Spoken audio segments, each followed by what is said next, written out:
Under the expectations of the ladies, Valentina showed her embroidered screen of 100 flowers bloom. The butterflies seemed to be alive, flying among the flowers. At first glance, everyone was amazed, but when they looked at it again, they were surprised. Every time they looked at the screen from a different angle, the posture of the butterflies was different. Those butterflies seemed to be fluttering, which stunned them. "Oh my, Miss Hughes! How did you do it? What talent!" Some people couldn't help exclaiming. That kind of skill could not be found anywhere in the world. "It's amazing. Why do I see a different view every time I change my angle?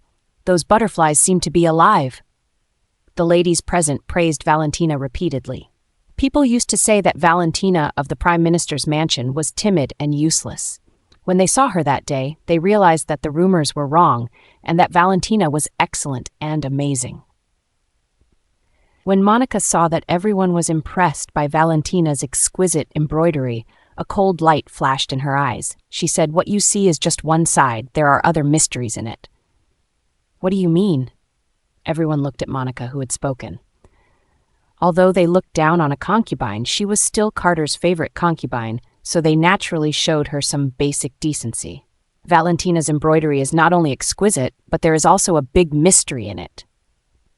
"Oh, a mystery?"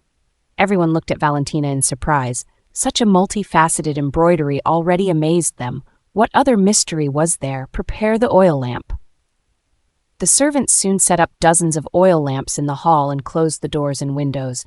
The hall instantly dimmed. Valentina took out her embroidery and showed it again under the oil lamp.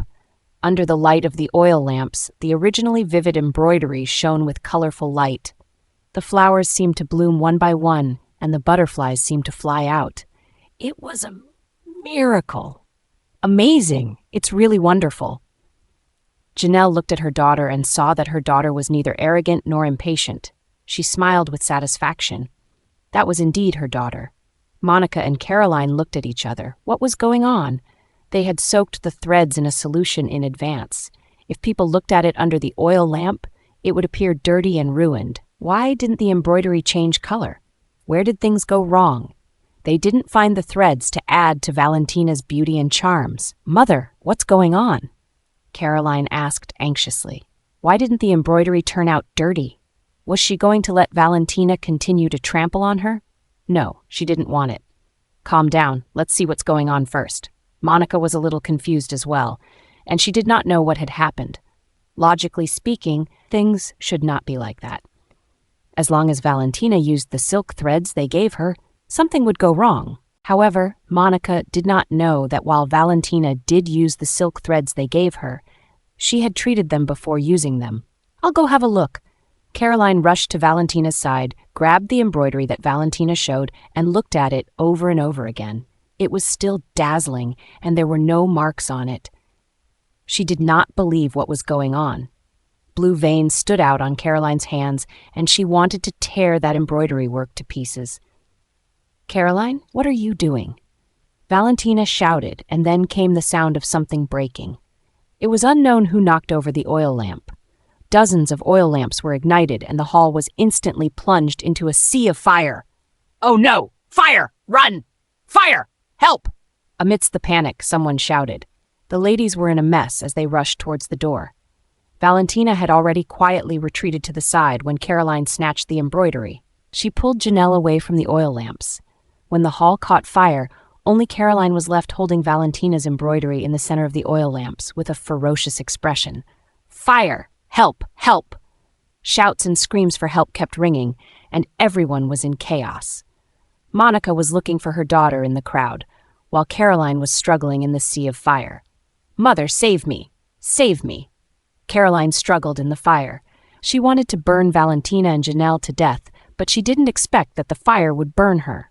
Flames swept over her body, and she was in so much pain that it felt like death. That was especially the case for her hands. The embroidery screen was still in her hands, and it ignited in an instant. She didn't even have a chance to throw it away. "Carol, Carol, help! Someone save Caroline!"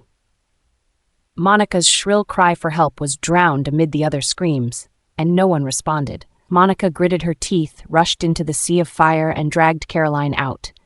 Caroline's clothes were in tatters, revealing her snow-white skin.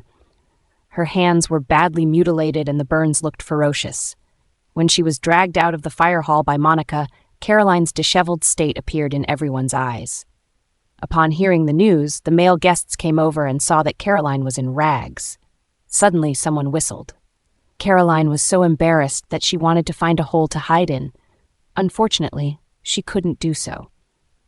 The male guests who came to put out the fire looked around for their family members, but they couldn't help glancing at Caroline. After all, she was the second daughter of the Prime Minister.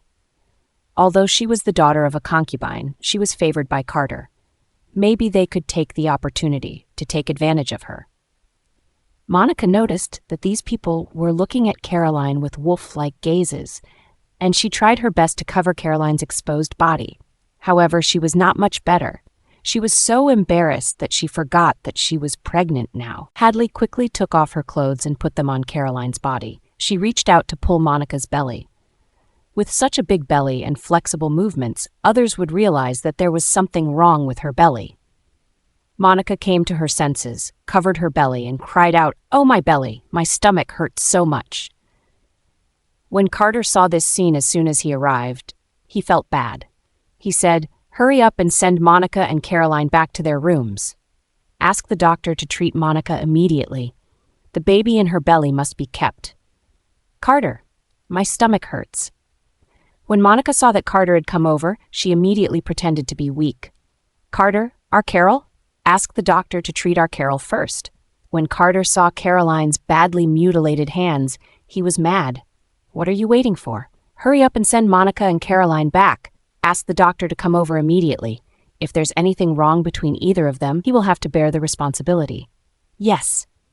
The servants raised their heads in a hurry. Some people hurried to call the doctor of the mansion.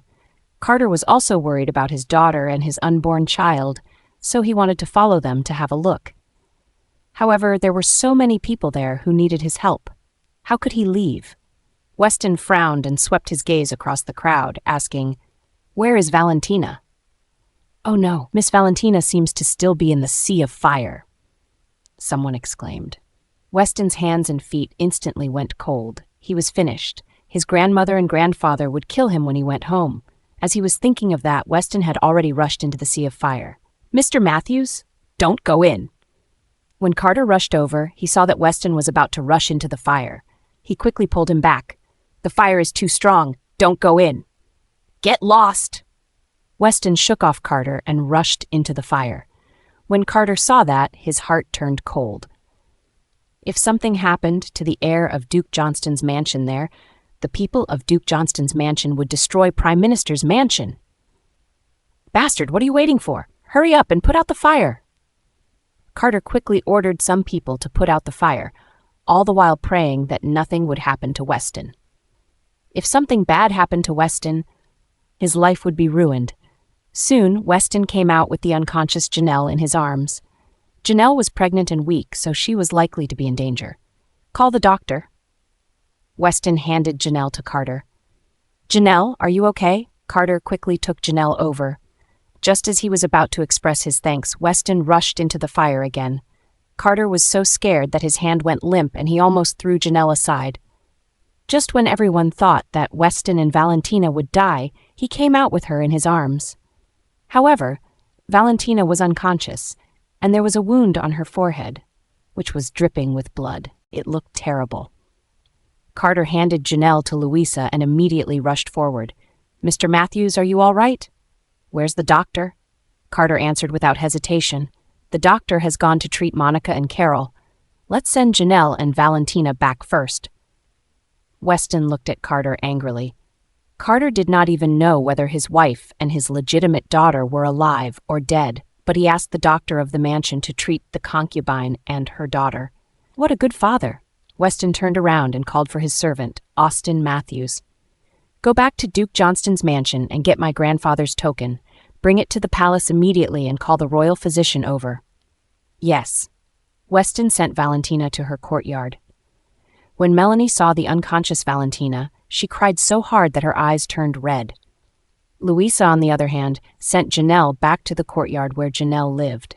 After all, Janelle was more than 5 months pregnant, so she was different from ordinary people.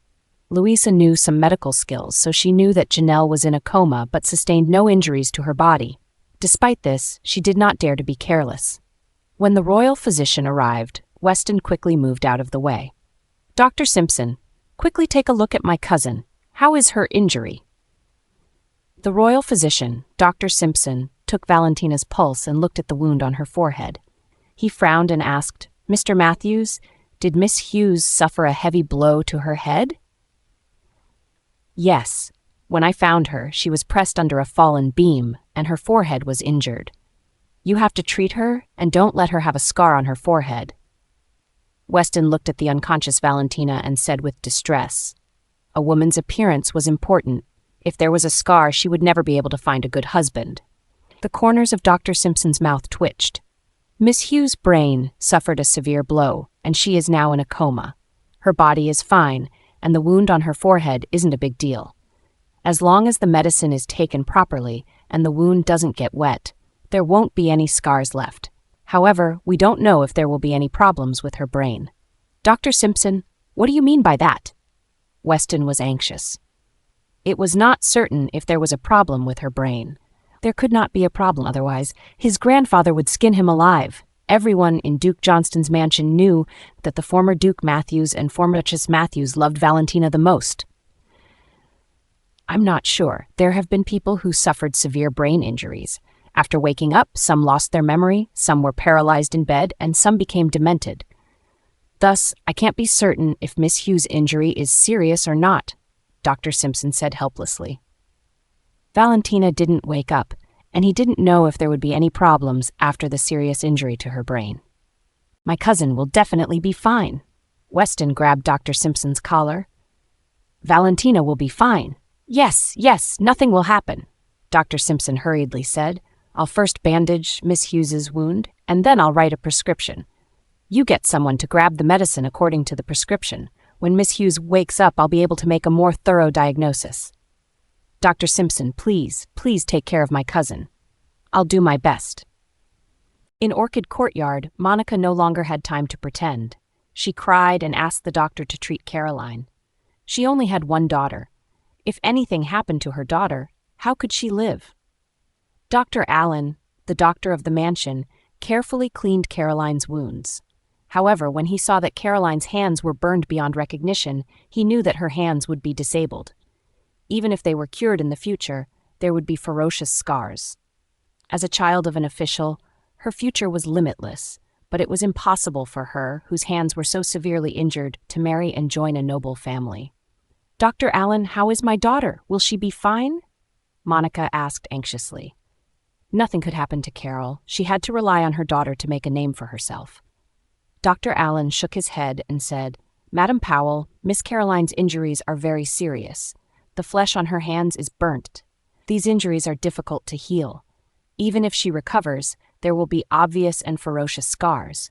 In addition, Miss Caroline's hands will probably be disabled." When Monica heard that, she felt as if she had been struck by lightning. She was stunned. Both of her daughter's hands were ruined. How could it be possible? Her daughter was going to be a high-ranking official's wife or a prince's royal concubine.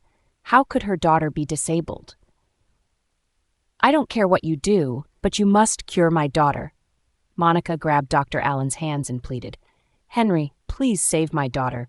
She can't be disabled."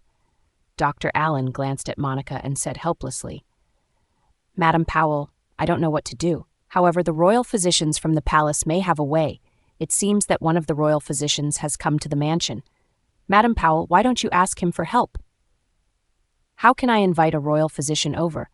How can I, a concubine, invite a royal physician? Even the Prime Minister has to ask for the Emperor's approval to invite a royal physician. What should I do?" Monica was extremely anxious. It was all because of Valentina. If it wasn't for her, Caroline would not be injured. It was better for Valentina to die. Otherwise, Monica would never let her go. "Madam Powell, when I came here, someone told me that Mr. Matthews has already invited the royal physician over. The royal physician should be here already. As long as you go to Sanity Courtyard, you can invite the royal physician over." Monica immediately understood when she heard that. Weston had invited a royal physician to come over. It was just in time for him to come and treat Caroline's hand injuries. Monica ran out of the courtyard quickly and went straight to Valentina's courtyard. At that moment, she really hated Valentina. If it wasn't for her, how could her daughter end up like that? Hadley looked at Monica, who was running out, and there was a trace of worry in her eyes. She followed behind her. Carter? Before Monica entered the courtyard, she began to cry. Carter, you must save Carol. Carter was in a daze over Valentina's situation. At that moment, he also felt upset when he heard Monica's crying. However, Caroline was his daughter whom he had loved most for more than 10 years, so he was naturally more anxious. If it wasn't for Weston, he would have gone to see Caroline. What happened to Carol? Carter, please ask the royal physician to see Carol. Carol's hands are badly injured. If they are not dealt with properly, her hands will be ruined. Please get the royal physician to see Carol. I only have one daughter. If anything happens to her, I won't be able to live. Monica cried sadly. Dr. Simpson, please take a look at my second daughter. She was burned in the fire. From beginning to end, Carter did not even ask about Janelle or Valentina's injuries. However, he wanted to delay the treatment of his legitimate daughter for his concubine's daughter. Weston frowned slightly and said, Mr. Hughes, do you think that the royal physician Dr. Simpson can be used by anyone? She's just a concubine's daughter. How can a concubine's lowly daughter be worthy of receiving such treatment? Weston was annoyed. Valentina's current situation was unclear and her injury was serious. If Caroline hadn't tried to hurt Valentina, she wouldn't have ended up like that. How could Monica have the nerve to compete with Valentina for Dr. Simpson's care? Mr. Matthews, please be careful with your words. Carter's expression changed as he spoke unhappily. Mr. Hughes, do you think that there is no one left in my Duke Johnston's mansion, so you bully the young ladies of our Duke Johnston's mansion like this? My aunt and cousin are seriously injured and still unconscious, but you didn't even ask about their conditions. Instead, you only care about the daughter of your concubine, and you even want to take away the royal physician I invited for my cousin, disregarding her life. Mr. Hughes, do you want to spoil your concubine and ignore your wife? Nonsense. Carter was so angry that his expression turned livid. Unfortunately, everyone had seen what he had done, and they whispered to each other. What they were talking about was that Carter only spoiled his concubine and ignored his wife. Some ladies with meaningful gazes quickly took their leave. Duke Johnston's mansion and Prime Minister's mansion were at odds with each other, and they did not dare to get involved. At this time, Monica did not care what others thought as long as Dr. Simpson treated her daughter. Carter was not in the mood to care about those ladies who had left. He was only thinking about how to settle that day's matter. Valentina was bad luck. Even at her coming-of-age ceremony, she could discredit Prime Minister's mansion. He should not have hosted such a grand ceremony for her at all. Carter, Carol is still waiting for the royal physician to treat her. She can't afford any delays. A woman's hands are as important as a face. Carter. Shut up, Weston said coldly. If you want a royal physician, you can invite one yourself. As for Dr. Simpson, whom I've invited, he will only treat my cousin and aunt. Monica looked at Weston in disbelief. She didn't expect that the well-known heir of Duke Johnston's mansion would be so hateful. If she could invite a royal physician, would she still beg them there? Carter, what should we do? Carol is so pitiful. It's not a big deal to be implicated by Valentina, but Dr. Simpson is also not allowed to treat her. Madam Powell, you know very well whether Caroline is involved in this matter. If you don't want others to know, you should do nothing. Retribution will come very quickly, Weston said coldly. He had always been gentle and refined, but that day he was irritated by the people from Prime Minister's mansion. He couldn't imagine how Valentina had survived for more than 10 years. Mr. Matthews, our two families are related by marriage. Weston sneered and glanced at Carter. He sat on the chair unmoving, like a mountain. Dr. Simpson had been invited by Duke Johnston's mansion. Weston wanted to see who would dare to invite Dr. Simpson if he didn't give his permission. Monica saw that Weston was unwilling. Ignoring her big belly, she immediately crawled to Weston's side and knelt. Mr. Matthews, I beg you, please let Dr. Simpson see Carol. She is Valentina's younger sister. They have always been close sisters. If she knows that you did not save Carol, she might blame you." "Madam Powell, where did your daughter get hurt?" Weston asked unhurriedly. However, he did not delay Dr. Simpson's diagnosis and treatment of Valentina. When Monica heard that, she immediately thought that Weston was willing to let her go. She said, "Mr. Matthews, both of Carol's hands are injured. There's nothing the doctor of the mansion can do about it. I can only ask you for help, Mr. Matthews. A girl's hands are important. Please let Dr. Simpson see Carol." "Your daughter just hurt her hands. There are many concubines' daughters in Prime Minister's manor, but there is only one legitimate daughter. Now, my cousin is seriously injured and still in a coma. It's unknown whether she is alive or dead. Your daughter just injured her hands, but you want to call my cousin's doctor away? What's wrong? Is the daughter of a concubine in Prime Minister's manor as noble as a prince or a princess?" Weston said slowly and pushed the blame onto Prime Minister's mansion. If Monica dared to say yes, Carter would not let her go. "Mr. Matthews, please forgive her. Madam Powell loves her daughter. Dr. Simpson said that Valentina is fine. Please show mercy and let him treat my other daughter." Carter's expression was ugly at this time. Unfortunately, the Hughes family was not qualified to enter the palace to invite a royal physician. Otherwise, they would not lower their status like that. "Mr. Hughes, is my cousin not your daughter?" "Mr. Matthews, you must be joking. Valentina is my daughter. My aunt is your wife. She is pregnant and still unconscious. My cousin is your only legitimate daughter, and she is in a coma now. You don't care about my aunt and cousin at all, but your concubine's daughter. Are you bullying my family?" "Mr. Matthews, you must be joking. That's not the case. If Prime Minister's mansion can't tolerate my aunt and cousin being here, just tell me. Although the Matthews family is not a family that has been established for hundreds of years, it can support Tupel. I will take my aunt and cousin back to the Matthews family now. Guards, prepare a carriage." "Mr. Matthews." Carter was so shocked that he broke out in a cold sweat. He kept glaring at Monica. However, when Monica heard that Weston was going to take Valentina away, she knew that Dr. Simpson would follow them. She immediately rushed to the bedside and kept shaking Valentina. "Valentina, wake up, wake up. Save your sister. Valentina, wake up." "How dare you?" Weston pushed Monica away and looked at Valentina, who was frowning in pain. His expression was full of murderous intent. "I have seen the etiquette and rules of Prime Minister's mansion." Monica was pushed forcefully by Weston and fell to the ground. She held her belly and said, "Ah, my belly. My stomach hurts so much. Carter, save me." "Monica, how are you feeling? Dr. Simpson, quick. Take a look at her." Carter was anxious. He wanted Dr. Simpson to treat Monica. Monica's hand trembled and she was afraid. After all, she was faking her pregnancy and had a fake belly. Even though ordinary people could not tell what was going on, a royal physician would be able to tell. Dr. Simpson glanced at Weston and then looked at Carter. He stepped forward to feel Monica's pulse. She was so frightened that her heart was racing. She was afraid of being exposed. Dr. Simpson frowned and did not speak for a long time. Monica only felt that her heart was in her throat. If she was seen through, she would be doomed. "Dr. Simpson, how is she?" Dr. Simpson retracted his hand and said slowly, "You don't have to worry, Mr. Hughes. Madam Powell is fine and the child is all right as well." "That's good." Carter breathed a sigh of relief and picked up Monica. "I'll send you back first." "Carter, Carol can't be delayed. Dr. Simpson, please treat her. She's the daughter of the Prime Minister, too. Carter, I beg you, please save Carol."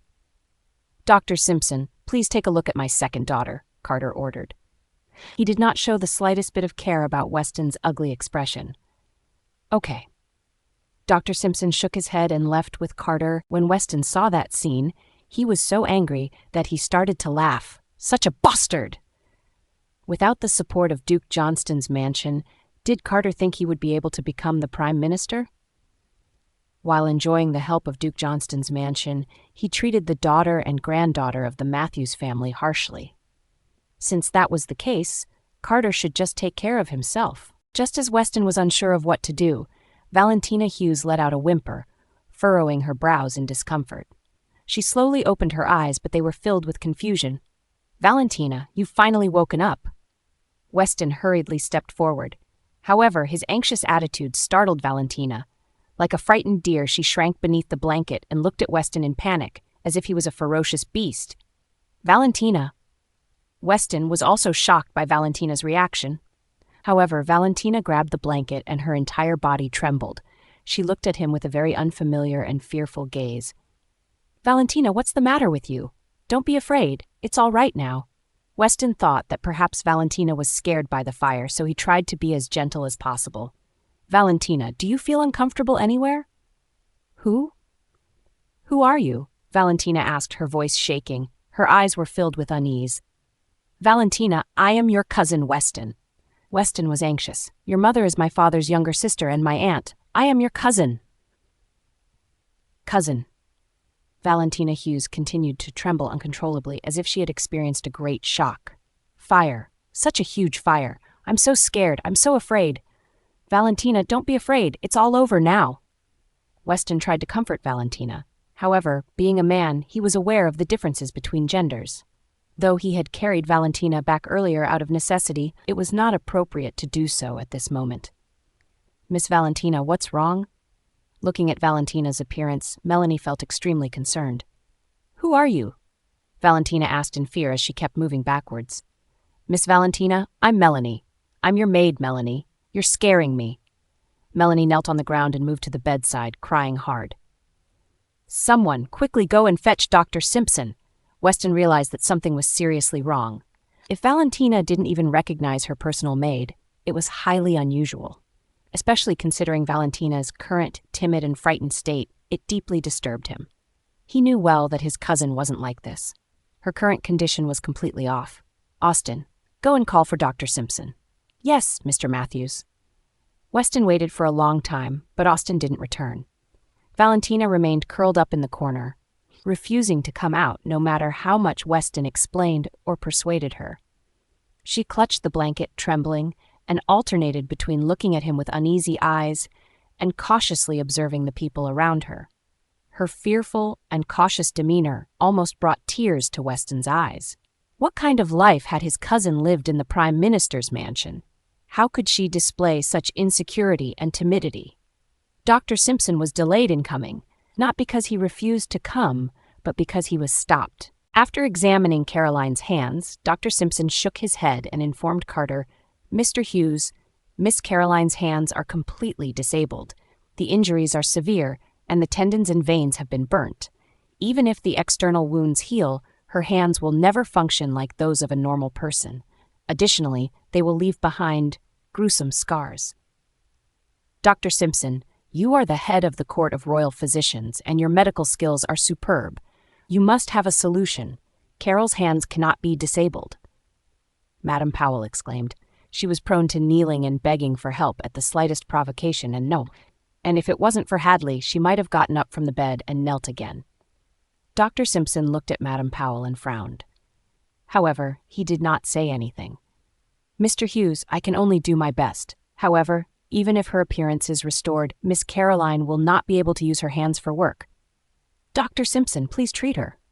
Carter patted Monica and comforted her. Don't worry, Carol will be fine. The flesh on Miss Caroline's hands was burned. We must cut away the rotten flesh. However, the pain is unbearable, even for men. Mr. Hughes, what do you think? Cut my flesh? No, I don't want to. I don't want to. Caroline woke up at this time. When she heard that her flesh was going to be cut, she trembled with fear. Mother, father, I don't want it. I don't want this. Dr. Simpson, how can a girl like Carol bear the pain of her flesh being cut? Aren't there any other methods? Monica cried and cursed Valentina in her heart. If it wasn't for Valentina, why would Carol have to bear such pain? Mr. Hughes, Madame Powell, the rotten flesh on Miss Caroline's hands must be cut. Otherwise, even if an immortal comes, her hands can't be cured. Dr. Simpson looked at Carter and waited for his decision. Mr. Hughes, Madame Powell, Austin of Duke Johnston's mansion are here. He said that Miss Valentina has woken up, but the situation is not good. He requests Dr. Simpson to go and check on the young lady. My daughter is seriously injured, yet she wants to call the doctor away. Does she think my daughter hasn't suffered enough? If it weren't for her being such a jinx, why would my daughter get burned? If she has woken up, it means she is fine. Why does she still insist on calling the doctor? Does she want to harm Carol to the point of death before giving up? Carter was also angry. I don't care, Dr. Simpson, you must treat Carol first. Since Valentina has woken up, she must be fine. Dr. Simpson remained silent, but he was internally shocked. Could Carter have gone mad? Miss Valentine was his legitimate daughter and has the backing of the Duke Johnston's mansion. No one would abandon such a valuable daughter for a concubine. Moreover, Weston was currently with Miss Valentine, yet Carter insisted on keeping him here, refusing to agree with the removal of Caroline's rotten flesh. As the chief assistant of the royal court, Carter doted on his concubine and ignored his wife. Dr. Simpson didn't know how the former Duke Matthews would feel about the matter if he knew about this. However, that was not something Dr. Simpson could meddle in. Duke Johnston's mansion and Prime Minister's mansion were inseparable. That was why Carter dared to treat Valentina so harshly. Alas, it was still pitiful to witness. Mr. Hughes, have you decided to cut Miss Caroline's flesh to heal her wounds? Dr. Simpson took out a thin knife from his medical kit. The blade gleamed with a chilling light, giving off an ominous aura. No, Father, I don't want my flesh to be cut away. Father, I don't want to, Caroline cried miserably. It's all because of Valentina. She caused this to happen to me. Father, you have to stand up for me. Mr. Hughes, if the rotten flesh on Miss Caroline's hands is not removed to let her wounds heal, she'll be completely crippled. If you can't make a decision, I'll take my leave, Dr. Simpson said unhappily. As the head of the Court of Royal Physicians, he wouldn't have come if it wasn't for the former Duke Matthews's sake. However, that pair of extremely good-for-nothing mother and daughter kept putting the blame on the legitimate daughter again and again. The audacity of the concubine's daughter was outrageous. Valentina was pitiful. With such a father like him, it would have been better if she had none. Back in the day, Miss Matthews was a talented and stunning woman in the capital. It was unimaginable that she ended up marrying such an unfeeling and morally deficient man. She made a disastrous choice and not only harmed herself but also her own child. It was quite remarkable that the child managed to survive until present. Thinking about this, Dr. Simpson's disdain for Miss Caroline Hughes deepened. Treat her. After a moment of hesitation, Carter stated with certainty, Carol, if you don't want to be a good-for-nothing, you have to treat it. Father, I'm scared. I don't want it. I don't want it. Caroline looked at the shining blade in Dr. Simpson's hand and felt her scalp go numb.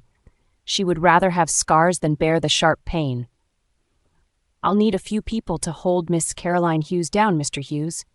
Cutting flesh off for treatment can be quite painful, and if Miss Hughes struggles, there's a risk of accidentally injuring her bones, which would be counterproductive. Dr. Simpson spoke without emotion. Although he could have administered a dose of anesthesia to render Caroline unconscious, her maliciousness had created a deep aversion within him. Therefore, he had no intention of assisting her, especially considering that he had been forcibly summoned to treat her. Spring, Autumn, Samara, Cameron, hold on to Caroline! Monica was also a ruthless person. It was better to cut away the rotten flesh than to be disabled. The pain that day must be repaid 100 times to Janelle and her daughter. As Dr. Simpson had made his decision, he wasted no time. He had a basin of boiling water prepared and he placed the knife in it to sterilize it. Then he instructed the others to hold down Caroline while he prepared to make the incisions. Despite his intention to cause distress to Caroline, Dr. Simpson remained a medical professional who would not disregard the patient's life. He would perform the necessary procedures without omitting any steps. However, he had no intention of alleviating Caroline's pain in the slightest. Ah! The sound of agonizing screams echoed one after another from Orchid Courtyard, leaving the servants of the Prime Minister's mansion feeling a sourness in their teeth. The cries were so full of misery, indicating an immense amount of pain. Amidst the beautiful scenery of blooming flowers and serene moonlight, witnessing such a scene made one's instinctual reaction want to vomit. However, they managed to hold it in, as expelling vomit at this moment would be equivalent to seeking death. Caroline had never desired death as much as she did in that moment. The pain of having her flesh scraped was excruciating, causing her to go in and out of consciousness, feeling like life was worse than death. Caroline clenched her teeth, biting down on her silver tooth, harboring a deep resentment and hatred. If Valentina were in front of her, she would undoubtedly pounce on her and subject her to the same torment, making her taste the pain she had endured. Dr. Simpson's movements were neither fast nor slow, but precise. He skillfully removed all the rotten flesh from Caroline's hand. Even Carter couldn't bear to watch this scene. It was truly horrifying. While it was said that excessive mercy resulted in cruelty, the method of cutting flesh off for healing was akin to torture. However, in this case, it was only the flesh being scraped, not a matter of life and death. Carol, my poor Carol. Monica cried so hard that she could not bear to look at them anymore. However, Caroline's screams could not stop ringing in her ears, which made her heart ache. She hated Janelle and Valentina even more. They deserved to die. It was because of them that Carol suffered such pain. Monica swore that she would never let Janelle and Valentina live good lives. The process took a full hour. During that time, Caroline's throat became hoarse from screaming and she could no longer make any sound. She truly wished to pass away in that moment, but the pain in her hand kept her painfully awake. She continued to scream and curse Valentina. Dr. Simpson sneered at the situation. Caroline would not give up until she met a complete failure. If Carter continued to spoil his concubine's daughter, the Prime Minister's mansion would be destroyed sooner or later. It seemed that he had to remind the former Duke Matthews of this fact. After cleaning and tidying up the knife, Dr. Simpson prepared to go and check on Valentina. Miss Hughes had suffered a head injury, and her condition was still unknown. However, to his surprise, Madame Powell started causing trouble again. Her daughter had been subjected to such pain because of Valentina, and there was no way she would let Valentina off the hook. "Carter, my stomach hurts so much. Will we lose our child?" Monica clutched her stomach and sobbed. Her purpose was to make Dr. Simpson stay. Valentina made Caroline suffer, so Monica did not care about what happened to Valentina. It was better for Valentina to die. Otherwise, Monica would make Valentina wish she was dead. "No, Monica, you and our child will be fine," Carter said in agitation. "Dr. Simpson, you must protect them both for me." Dr. Simpson sneered and stepped forward to feel Monica's pulse. Then he said in a very calm tone, "Madame Powell is fine. There are no signs of miscarriage. She can't be any better. Would that be all?" When Carter saw that Dr. Simpson was unhappy, he did not know what to say. Dr. Simpson was really something. Couldn't he see that Monica was pregnant? So what if he indulged her a little? Valentina had caused Caroline such great pain. Shouldn't Valentina be punished a little? "Carter, can you ask Dr. Simpson to stay and take care of me for just one day? Just till the child is okay?" Madame Powell persisted, unwilling to let Dr. Simpson tend to Valentina's treatment. She secretly hoped for Valentina's demise, as it would absolve her of any blame from Duke Johnston's mansion. Carter wanted to say something, but he knew he couldn't. If it were any other physician, he might have had a say, but Dr. Simpson held a prestigious position as the head of the Court of Royal Physicians. He usually treated the Queen, the royal concubines, and other royal family members. The fact that he was called to treat Carol was due to the influence of Duke Johnston's mansion. Still, under her pleading gaze, he gave in to her request with a defeated expression. "Dr. Simpson, look! Mr. Hughes!" Carter's expression fell when Weston arrived, as he was about to make a shameless request after seeing his beloved concubine's face. "Mr. Matthews." Carter's expression instantly turned ugly. No one would feel good to be reprimanded by someone younger. "Dr. Simpson, my cousin has woken up and there's something wrong with her. Please treat her." Weston's cold gaze landed on Carter and he spoke firmly. He did not give Carter a chance to speak at all. Others might be afraid of offending Carter, but he was not, and neither was Duke Johnston's mansion. "Mr. Matthews, after you." Dr. Simpson finally heaved a sigh of relief. If Carter insisted on not letting him leave, he didn't know what to do. Fortunately, Weston had come just in time. "This way." Weston glanced at Monica, catching her malicious expression before she could conceal it. He let out a cold laugh, realizing that those in the Prime Minister's mansion had enjoyed too much comfort in recent years and had forgotten who had granted them this ease. It seemed that it was time to give these people a taste of reality. Monica looked at Dr. Simpson, who had been brought away by Weston. She gritted her teeth, but she could not do anything. She was just a concubine in the Prime Minister's mansion. Although she had an elder sister who was a royal concubine, her sister had no say in the affairs in the Prime Minister's mansion. With that, she swore that she would not let Janelle and Valentina go. "Dr. Simpson, hurry up and take a look at Valentina. What exactly is wrong with her?"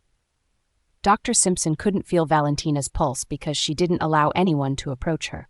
He carefully observed Valentina and said, after hearing everyone's remarks, "Mr. Matthews, I'm afraid Miss Hughes is suffering from amnesia and has lost her memory." "What? Amnesia?" Weston felt that his future was bleak and that it was over for him. His grandfather and grandmother would never forgive him. Before he left, they repeatedly told him to protect his aunt and cousin. At this moment, his aunt was in a coma, and his cousin was seriously injured and had lost her memory. He was really done for. "Dr. Simpson, what should we do?" Weston was anxious. Carter only favored his concubine and ignored his wife, and Monica was vicious. If Valentina lost her memory, she would be at the mercy of that vicious couple. "Mr. Matthews, lost memories can be recovered, but it depends on the patient's physical condition." Dr. Simpson looked at the fearful Valentina with pity. How long will it take for her to recover? "It varies from person to person. It could be as short as 3 to 5 days, or it could take 3 to 5 months, or even 3 to 5 years, or perhaps never to be remembered again." Dr. Simpson sighed, feeling sorry for Miss Hughes. "However, with proper rest and care, she should be fine. I will prescribe some medicine for Miss Hughes to take. The outcome will ultimately depend on fate." "Many thanks, Dr. Simpson." Weston walked Dr. Simpson out, but his heart was beating wildly within his chest. With his aunt being pregnant and distressed, and his cousin having lost her memory, how would they survive in the treacherous backyard of the ancestral home? Weston felt a headache coming on. His grandfather and grandmother must be worried that something had happened in the Prime Minister's mansion. He had better go back to Duke Johnston's mansion and inform the 2 elders about the situation in the Prime Minister's mansion. As for Valentina's memory loss, he'd keep it a secret. "Valentina, have a good rest. I'll come to see you another day." Weston frowned slightly. When he saw that Valentina was only looking at him with a frightened gaze, he could not help but sigh. He reminded the maid beside Valentina to take good care of her before leaving. After Weston left, Melanie threw herself on the bed and looked at Valentina worriedly. "Miss Valentina, are you okay? Don't scare me." Valentina looked at Melanie with a puzzled expression on her face. "Who are you?" "Miss Valentina, I'm Melanie, your personal maid." "Miss Valentina, I'm Adeline, your personal maid." "Miss Valentina, I'm Charlotte. I'm your favorite maid." "Miss Valentina, I'm Eliana, your personal maid." Valentina looked at the 4 people in front of her in confusion. After a long time, she asked, "Who am I?" "You are Miss Valentina, the eldest legitimate daughter of the Prime Minister's mansion. Mr. Hughes is your father, and Mrs. Hughes is your mother. The embroidery had caught on fire. You and Mrs. Hughes were injured. Mrs. Hughes is pregnant and has fainted, while you lost your memory." Melanie quickly explained Valentina's identity to her. "The young master who left before was your eldest cousin, Mr. Weston Matthews, the heir of Duke Johnston's mansion. He was telling you the truth." Valentina rubbed her head. "I have a headache." "Miss Valentina, you should rest. Don't think too much. You will slowly regain your memories," Melanie quickly comforted Valentina, while the other 3 maids breathed a sigh of relief. Valentina had lost her memory. Did it mean that she had forgotten what they had done? Valentina lay down and fell asleep. Melanie wiped her tears, pulled the blanket over Valentina, and turned to go out. Valentina, who had her eyes closed, suddenly opened them, revealing a cold and piercing gaze. However, she quickly closed them again as if nothing had happened. When everyone was asleep at midnight, Valentina got up. While no one was paying attention, she left the Prime Minister's mansion in a disguise. No one would have noticed her. However, someone heard that Valentina had lost her memory and wanted to come and have a look. However, he saw Valentina sneaking out of the manor in disguise and realized she claimed to have lost her memory to deceive others.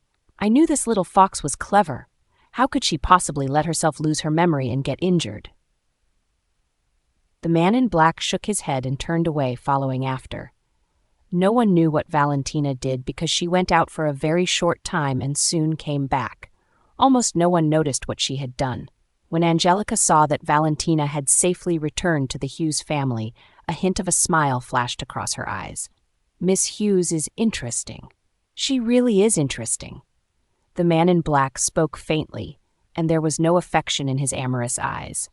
When he talked about Valentina, curiosity flashed in his cold eyes. People say that the Miss Valentina of the Hughes family is stupid and timid. I think she is bold. Angelica grinned and said, "Your Highness, Miss Hughes is not favored in the Prime Minister's mansion. Besides, she was able to live peacefully until now because Mrs. Hughes doesn't care about worldly affairs and has no power to manage the family. With the backing of the Matthews family, she is not easily bullied. Otherwise, just by observing Miss Hughes's hands-off approach, one can understand that she is not a weak and submissive young lady. I know she's a cunning little fox. She's on par with the old foxes of the Matthews family." The man in black said thoughtfully, "Did you find out what Valentina asked them to do?" "Yes, she asked them to spread the news that because Miss Caroline was jealous and set a fire to burn her embroidery work, she caused Mrs. Hughes to be injured and her to lose her memory." "That's interesting." The man smiled slightly. "Angelica, why don't you help her? I'm curious about what she wants to do. I hope she won't let me down." "Your Highness, is His Majesty urging you to get married again?" There was a hint of a smile in Angelica's eyes. When she saw the slight change in her master's expression, she understood that he would never allow the king to use his marriage as a bargaining chip. "Angelica, you talk too much." The man's expression was unpleasant. On the surface, he was a prince who was not favored, but no one knew what was behind the scenes. Did the king think he could erase all the damage he did if he treated him well? He would never forget the cold body of his mother and the fear of being driven out of the palace that stormy night 12 years ago. "I've crossed the line. Please forgive me, Your Highness." "You may leave." "Yes." The man sat under the dim candlelight, playing with the wineglass in his hand, and his gaze was as deep as the sea. "Valentina. What a beautiful person with a beautiful name. I hope that you live up to your name and prove to be as outstanding as your name suggests. Don't let me lose interest too soon. I rarely find myself intrigued by someone." Valentina, who had quietly returned to the Prime Minister's mansion, did not know that she had become a prey in the eyes of another. Moreover, that person was someone she could not resist, even if she wanted to. The following day, news of Caroline setting fire to Valentina's embroidery work at Valentina's coming-of-age ceremony due to jealousy spread all over Capital City. As a result, the pregnant Janelle was in a coma, while Valentina was seriously injured and lost her memory. Carter was said to have protected Caroline regardless of anything and forced the royal physician, whom Weston called over to treat Janelle and Valentina, to treat Caroline. Caroline suffered retribution, and her hands were burned until they were disabled. All of a sudden, the atmosphere in Capital City changed. Everyone was talking about how Carter had spoiled his concubine, but ignored his wife. Everyone pitied Janelle, who used to be one of the most beautiful women in Capital City. She was talented, but she married Carter, a fifth-rank official. At that time, many adored her. Unexpectedly, Carter took the position of chief assistant in court by relying on the power of the Matthews family. After succeeding and gaining fame, he began to burn bridges, favoring his concubine over his wife. He was ruthless and heartless. When Carter went to court, the censor impeached him, and the officials looked at him with strange gazes. Carter was so angry that his whole body ached, but he couldn't say anything. Dr. Simpson was a royal physician in the palace. No one would believe Carter even if he wanted to defend himself. What made Carter even more exasperated was that the censor actually impeached him because of that matter, and he was soundly scolded by the king. Duke Matthews also sneered at him, and he was so angry that he wanted to slap Valentina to death to prevent more trouble from happening to the family. When Valentina woke up the next day, Melanie took her to the main courtyard. Melanie said that Janelle was Valentina's mother and that Janelle had been injured, so Valentina should go and have a look. Valentina looked cautious and scared, which made Melanie's heart ache. "Miss Valentina, don't be afraid. Madam is good to you. Louisa said that Madam has woken up, but she is weak. She is asking about you, so you should go and see her." Valentina grabbed Melanie's sleeve and nodded timidly. She looked obedient all the way, which made Melanie not know how to react. Fortunately, Valentina's place was not far from the main yard, and they arrived in less than half an hour. When Janelle saw Valentina, she couldn't help but shed tears. "Valen, come to me." Valentina glanced at Melanie. Seeing Melanie nod, Valentina walked to Janelle, step by step. She opened her mouth and called out in an extremely soft voice, "Mother! Valen, it's my fault." Seeing Valentina's cautious look, Janelle couldn't help but cry. Her daughter shouldn't be going through this. "Valen, I'm sorry." There was a trace of heartache in the depths of Valentina's eyes, but there were no fluctuations of emotions on her face. She reached out to wipe her mother's tears. "Mother, don't cry. Here, let me wipe them away for you." Looking at Valentina like that, Janelle was even more heartbroken. If it wasn't for her, Valentina wouldn't have lost her memory after being hit by the fallen beam. She had really failed in her duties as a mother. "Valen, don't worry. I will make sure you are cured no matter what," Janelle stated resolutely. She would never allow her daughter to be a person without memories or a past. "Madam, don't cry. Now that you are pregnant with the young master, you can't be sad," Louisa sighed. "Dr. Simpson said that memory loss may only be temporary. Maybe Miss Valentina will recover soon." Janelle wiped away her tears. "Valen, I won't cry anymore. You must be obedient and take your medicine on time. Do you understand?" "I understand," Valentina spoke obediently, revealing a bright smile. Her otherworldly appearance was like a pure white flower.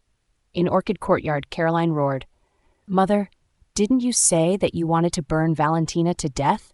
Why is Valentina fine but I was injured?"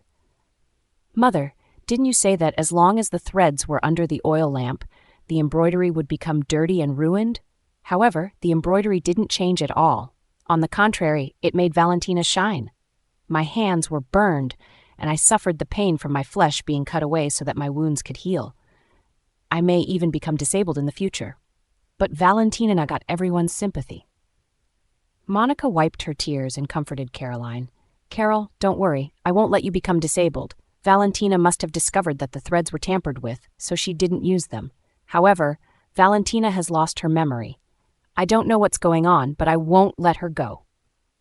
"Mom, I want to destroy Valentina. I want her to live a life worse than death," Caroline shrieked fiercely. Since Valentina ruined her, she would not let Valentina live a good life. "Carol, don't worry. Valentina can't escape this. The most important thing is for you to recover first. Don't worry. Even at the expense of my dignity, I will ask Consort Powell for some panacea for you." Monica's eyes were full of determination. It didn't matter even if she was the daughter of a concubine. She was the younger sister of Consort Powell, a royal concubine. How could Consort Powell allow anyone to bully her? What was more, Consort Powell also needed the support of the Prime Minister's mansion. Madam Hughes came back to the Prime Minister's mansion without any warning or prior notice. Since Janelle was injured, it was natural for Monica to welcome Madam Hughes. Like most noble madams, Madam Hughes did not like Monica. However, since Carter liked her, Madam Hughes had to put up with it. Plus, Monica might be pregnant with the son of the Hughes family. Despite this, Madam Hughes was extremely dissatisfied with what Monica had done. As soon as Carter heard that his mother had come back, he hurriedly went to the upper courtyard to pay his respects. As soon as he arrived, he saw his favorite concubine kneeling on the ground while Madam Hughes sat and drank tea quietly. "Good day, Mother." Carter knew his mother well, and he knew the reason why Madam Hughes came back. She must have heard the rumors of the Prime Minister's mansion. "It's good that you're back. Sit." Madam Hughes continued to take a sip of tea. "Mother, let Monica get up first. After all, she is pregnant." Carter glanced at Monica, who was on the verge of collapse, and said hurriedly. Madam Hughes looked at Monica, feeling somewhat flustered. Madam Hughes placed great importance on children and descendants. At present, the Prime Minister's mansion didn't have any male heirs, so she said, "Get up." "Thank you, Madam Hughes." Sandra hurriedly helped Monica sit down. "Greetings, grandmother." Sarah brought Vivian in to pay her respects, and they stood quietly by the side. She should have been at the coming-of-age ceremony, but she knew that Monica would not let Valentina live a good life, so she pretended to be sick and entrusted that responsibility to Monica. Unexpectedly, something happened. Eve Simpson, Carter's fourth concubine, and her daughter, Sabrina Hughes, soon arrived. Despite the chaos that had unfolded in the mansion in the past few days, they had refrained from getting involved. It wasn't because they didn't want to intervene, but Eve was smart. As long as Janelle was alive, no one could suppress or challenge Janelle's authority. It was useless to fight for it. "Greetings, grandmother." Madame Hughes glanced at the people present, and her eyes flickered. However, she soon saw a maid lifting the curtain. Then she saw Valentina coming in with a blank look on her face. Under the guidance of the maid, Valentina greeted her. Madame Hughes frowned. "Valentina, I have only been at Hosanna Church for 3 months. Why are you becoming more and more ignorant of the rules?" Valentina was startled by Madame Hughes' harsh tone. She grabbed Charlotte's hand and hid behind her timidly. Marks appeared on Charlotte's hand, and Charlotte was in pain, but she didn't dare to swat away Valentina's grasp. In a hurry, Valentina could only kneel. Madame Hughes's stare almost drilled a hole in her. "Carter, what's going on?" "Mother Valentina hurt her head and lost her memory," Carter explained helplessly. "She doesn't even recognize me." Madame Hughes frowned more tightly. What did Duke Johnston's mansion have to say about this?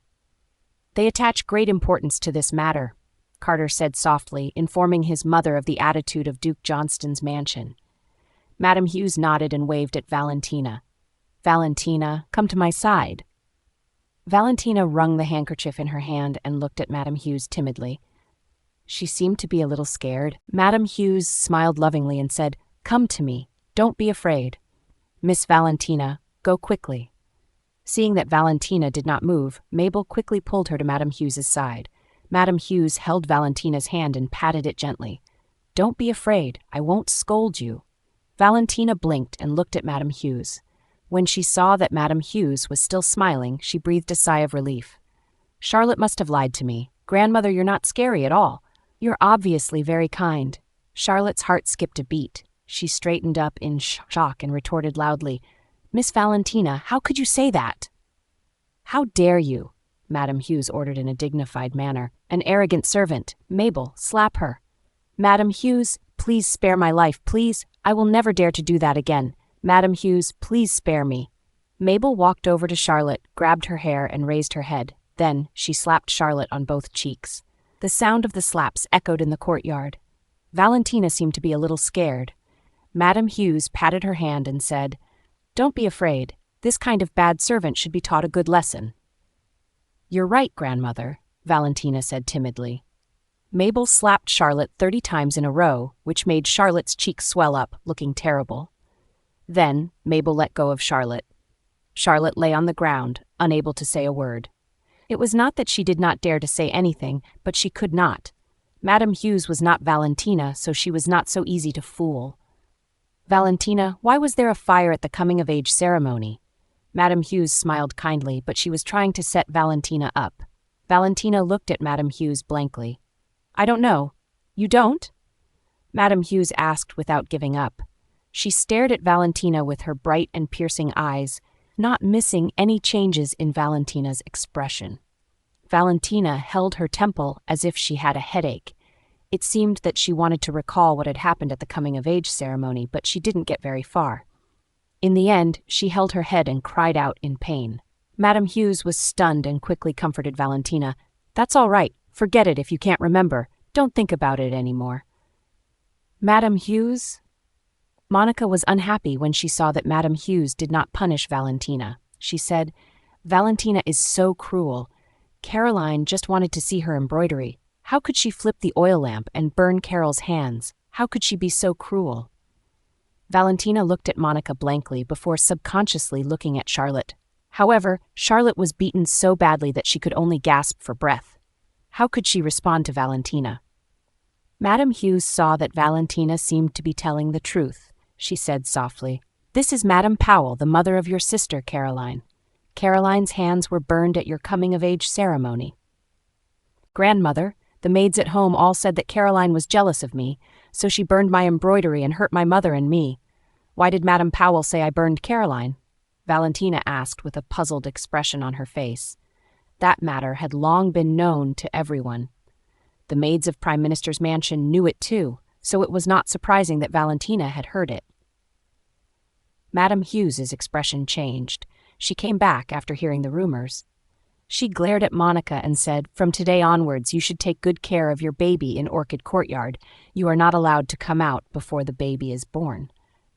Madame Hughes' words meant that Monica would be locked up. Monica was unwilling to give up and wanted to resist. She looked at Carter for help, but he pretended not to see her. She had no choice but to reluctantly agree. "Yes. All right. Let's go. I'm tired." "Mother, you must be tired from your journey. Have a good rest. I'll come to pay my respects to you tomorrow."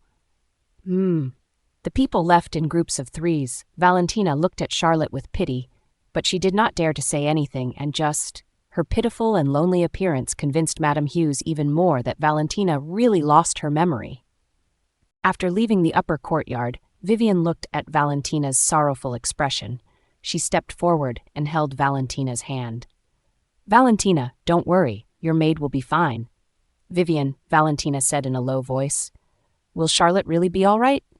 "Yes, she will be fine." Vivian said with a smile, "Valentina, I should have come to see you since you were injured, but my mother was ill and I had to take care of her. Now that she has recovered, I came as soon as possible. Please don't be angry with me." "No, Vivian, you're too kind," Valentina said softly. "I should head back. Otherwise, Melanie will be worried if I go back late. Let me see you off, Valentina." Valentina nodded and walked towards Magnolia Courtyard together with Vivian. The name of the courtyard where Valentina resided was chosen by Janelle, as she wanted Valentina to be as gentle and graceful as a magnolia flower. Eve left with Sabrina without looking back. Valentina had lost her memory, but no one knew whether she would listen to Monica's words to deal with them. They did not have much sympathy for Valentina. "Miss, you are back." Melanie had been wandering at the gate of the courtyard since Valentina left. That day, she had been especially worried about Valentina leaving with Charlotte. When she saw that Valentina was back, she immediately breathed a sigh of relief. "Melanie, I'm fine." Valentina was in a dilemma and paused for a moment. "But Melanie, Charlotte was beaten by grandmother, and she hasn't come back yet." Melanie was stunned for a moment, and then she comforted her. "Don't worry, Miss Valentina. Charlotte will be fine. Miss Vivian, thank you for sending Miss Valentina back. We are sisters. It's what I should do anyway. Valentina, Caroline is injured. Should we visit her some other day?" Vivian thought and asked tentatively. They all said that Valentina had lost her memory, but her mother said Valentina was cunning and was apt at pretending. Valentina might not have lost her memory. "Caroline." Valentina frowned. "Melanie, is Caroline the person who burned my embroidery, caused a fire, and injured me and my mother?" Melanie glanced at Valentina and saw no unpleasant expression on her face. She nodded slowly and confirmed, "Yes, miss." "Then I don't want to go to see her. She is vicious. What if she tries to hurt me when I see her?" Valentina pouted and said unhappily, "You can go alone, Vivian. I won't go." Vivian hesitated for a moment. She couldn't determine whether Valentina's amnesia was genuine or fake. The Valentina she knew before was like a saintly figure. Even when others harmed her, she would believe that they were treating her kindly, especially Caroline. No matter how many times she mistreated her, she still held affection for her. But at present, to claim that Caroline was malicious, could it be that Valentina had truly lost her memories? "I heard that your mother was traumatized by the fire and is still resting. Valentina, why don't we go visit her together tomorrow?" Vivian thought for a moment and then changed the topic. "That's great. Mother is the best. She always prepares my favorite desserts," Valentina exclaimed with a radiant smile. Her innocent and genuinely happy expression touched Vivian's heart. In Vivian's eyes, there was a hint of melancholy, confirming that Valentina had indeed lost her memory. "Melanie, take good care of Valentina. I will visit her mother with her tomorrow." "Yes, Miss Vivian. I will see you off."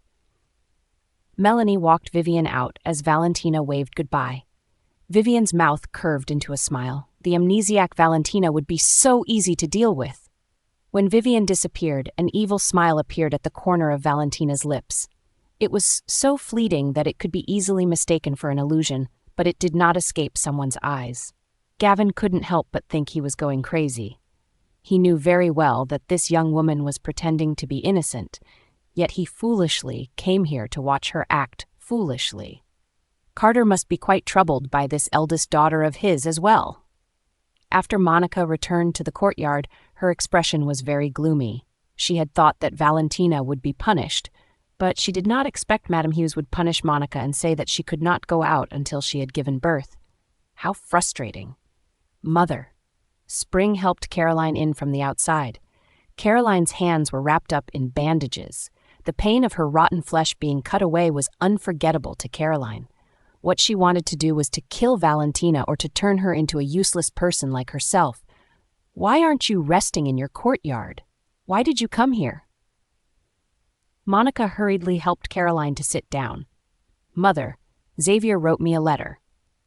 Caroline showed the letter to Monica. Xavier has always liked me. He heard I was injured, so he wanted to invite me and Valentina to go out for a spring outing. Caroline emphasized the word spring outing. Monica immediately understood what she meant. Carol, are you using the spring outing to deal with that little butch? Valentina ruined my hand, so I won't let her off easily. She ruined my hand, and I'll cripple her leg. Once my hand is healed, at least it won't show any disability. Tell me, if Valentina becomes a cripple, will Father still care about her? Caroline spoke viciously. Terrific idea! Monica's eyes lit up. If something happens to Valentina and Janelle finds out, she might accidentally have a miscarriage. The mother and daughter laughed maliciously, as if they could already envision the pitiful state of Janelle and Valentine. With Valentina crippled and the baby in Janelle's womb gone, if they took some actions and something else happened to Janelle, the mansion would be under their control. A kingdom for the mother and daughter? It's just that your hands are injured. Can you go out? Mother, my hands are injured, not my legs. I'm just going out for a walk. I'll be fine in the carriage, said Caroline, eager at the thought of Valentina becoming crippled and a laughingstock. She couldn't miss the opportunity to witness such a spectacle. Well, I'll ask Sandra to stay with you. Just let her do everything for you. Sounds good. I'll get someone to reply to Xavier now and tell him that we've agreed to go out for the spring outing. All right, go ahead. Caroline had just sent a letter back to Xavier when Valentina found out about it. Melanie stood beside her and reported, Miss Valentina, Valeria in Miss Caroline's courtyard, said Mr. Scott wrote a letter to Miss Caroline, and Miss Caroline had also gotten someone to reply. Valentina looked up from the book that she was reading. I understand. You may leave. Yes, Miss Valentina. Valentina put her hand down, closed her eyes, and took a deep breath before slowly opening them. Caroline really hadn't learned her lesson. If Valentina remembered correctly, it was after the coming-of-age ceremony when the fire broke out, causing her injury and amnesia. Caroline encouraged her to go out for a stroll, using the opportunity to make her fall off the horse and break her leg. Later, the family physician deliberately delayed her treatment, resulting in her leg healing, but leaving her crippled, walking with a limp. She became despised by the ladies of the capital city. The corners of Valentina's mouth rose slightly. She picked up the book on the side and continued to read. Caroline, I will let you have a taste of everything I suffered in my previous life, one by one. So come right at me, she thought. Valentina thought that Caroline would not come to see her for a few days. After all, her hands were injured, but that night Caroline came. Valentina, Caroline greeted Valentina, but her eyes were full of anger. She looked so vicious, as if she wanted to stab Valentina to death. Valentina looked at Caroline with disdain in her heart. How stupid she was in her last life to think that Caroline was good to her. Caroline was clearly so vicious, but Valentina somehow missed it. Caroline, didn't they say that you were injured? Why did you come to Magnolia Courtyard? Valentina asked in confusion. Please forgive her for pretending to be innocent. She may have lost her memory, but was not a fool. Still, she was more than happy to let everyone treat her as such. Valentina, I didn't want to burn your embroidery at your coming-of-age ceremony. It was a maid who accidentally knocked over the oil lamps. Valentina, are you angry with me? Caroline tried hard to squeeze out a few drops of tears, looking as if she had been wronged. Valentina smiled generously and said, "Caroline, I have lost my memory and can't remember anything. How can I be angry with you? What's more, you are injured. You have suffered your retribution. How can I be angry with you again?" When Caroline heard Valentina's words, she gritted her teeth so hard that she almost broke them. What did it mean that she was injured because of retribution? However, when she thought of her purpose, she could only force herself to endure this. "Valentina, I've been in the mansion all day, and I think I'm about to go crazy. Besides, my hands are recovering well. Why don't you come out with me?" "No." Valentina refused without hesitation. "Your hands haven't recovered yet. If you injure them again, it won't be good. Let's go out when your hands have completely healed." Valentina. Seeing that Valentina refused, Caroline blinked and burst into tears. "Valentina, are you still unwilling to forgive me? I didn't do it. Valentina, I beg you not to be mad at me. The doctor said I have to go out for walks more so that my hands can recover quickly. Valentina, please take me out for a walk." "No, Caroline. It's not that I don't agree, but I can't take you out. What's more, Father won't agree. If I bring you out privately, Father will beat me to death if anything happens," Valentina said pitifully. She looked as if she had been bullied by Caroline, which made the latter feel as uncomfortable as if she had swallowed a fly. "Miss Valentina, Miss Vivian wanted to take you out for a walk, thinking of your well-being. Since you suffered an injury and lost your memory, she thought of taking you to places you've been before, hoping that familiar surroundings would help you remember. Miss Vivian has good intentions. Miss, please consider her request." Sandra quickly spoke up. Madame Powell was afraid that Miss Caroline might face difficulties with Miss Valentina, so she assigned Sandra to take care of Miss Caroline. Well, Valentina looked at Caroline with embarrassment. "Father won't agree to this. Valentina, will you accompany me out for a walk if Father agrees to it?" Caroline asked excitedly. Valentina nodded affirmatively, and there was a vicious look in Caroline's eyes. "That's settled then. I'll tell Father. You are not allowed to go back on your word." "Okay, we will go out for a walk once Father agrees." "All right, I'll go look for Father now. Valentina, I'll take my leave. I won't disturb your rest." Adeline, send Caroline off." "Yes, Miss Valentina." Valentina watched them leave. It was not until their figures could no longer be seen that Valentina smiled coldly and continued to do what she was doing. She was looking forward to what would happen next. Xavier was elated to receive a reply from Caroline. Although he was childhood friends with Valentina, he had always had a crush on Caroline. However, she had always kept a distance from him. Thus, getting a reply from her was like him hitting the jackpot. "Valentina is injured and has lost her memory. She doesn't remember me, and I don't know if she will agree to go out. Besides, Caroline's hands are injured. I wonder if she's using the medicine I gave her." Xavier muttered to himself, "Mr. Scott, you've been in a daze for a long time from the letter. Don't you want to read Miss Caroline's reply?" Xavier's subordinate, Leon, shook his head. Xavier was truly intoxicated. What was so good about Caroline? It was rumored that she was a vicious woman. Due to jealousy, she had burnt Valentina's embroidered cloth and caused a fire, causing Janelle and Valentina to get hurt. However, Xavier still couldn't get over her. "Yeah, let's see what she says first." Xavier tore the letter open and read it from the beginning to the end. The smile on his face became more and more brilliant. "Leon, Carol has agreed to the trip. Valentina will also come with her. Miss Valentina is joining as well?" Leon liked Valentina a lot because she never put on airs in front of them and always treated everyone gently and politely. Valentina has lost her memory. She doesn't remember us anymore. When the time comes, don't act recklessly and scare her." "Got it, Mr. Scott." Caroline somehow persuaded Carter to allow her to go out despite her injuries. Valentina frowned and hid the coldness in her eyes.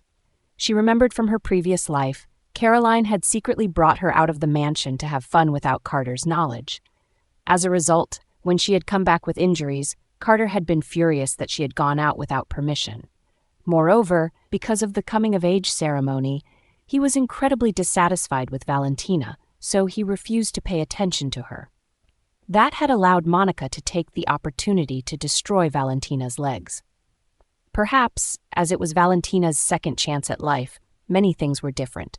In her current life, they were going out with Carter's permission. Moreover, Xavier was with them. However, she knew that Caroline still wanted to hurt her.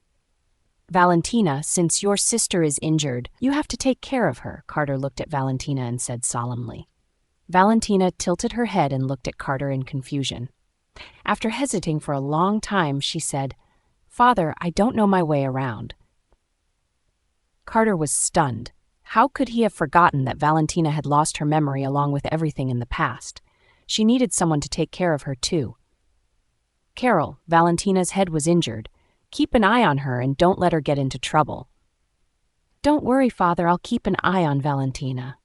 There was a hint of sarcasm in Valentina's eyes. She would always be a troublemaker in Carter's eyes, while Caroline would always be a saint.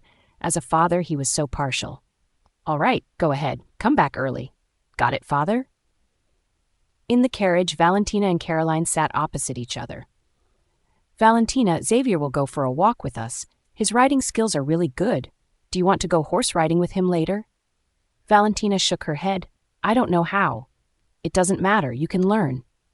Caroline began to set a trap for Valentina. Many young ladies in capital city can ride horses. If you don't pick it up, you will be laughed at. "Caroline, do you know how to ride a horse?" Valentina's big eyes were full of worship. Caroline smiled awkwardly and showed her hands, which were wrapped with bandages, to Valentina. "I want to learn too, but I hurt my hands, so I can only do it next time." "Caroline, don't be sad, I will accompany you today.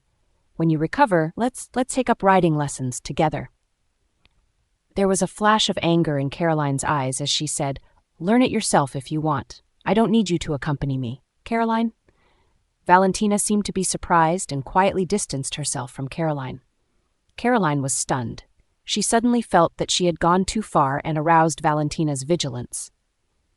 Although Valentina had lost her memory, it did not mean that she was stupid. As she still needed to teach Valentina a lesson, she couldn't let Valentina get away just yet. "Valentina, please forgive me. My hands hurt so much, so I'm not in a good mood," Caroline murmured in a soft tone which sounded less harsh. Valentina nodded.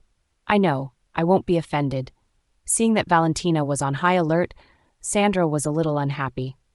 "Miss Valentina, Miss Caroline is injured, so she has a bit of a temper. Please don't take it to heart." Valentina glanced at Sandra indifferently, making the latter tremble with fear. She always felt that Valentina looked at her as if she was a dead person. She had never seen Valentina like that before. "Woo!" the coachman's voice rang out. "Miss Valentina, Miss Caroline, we're here." Caroline glanced at Valentina.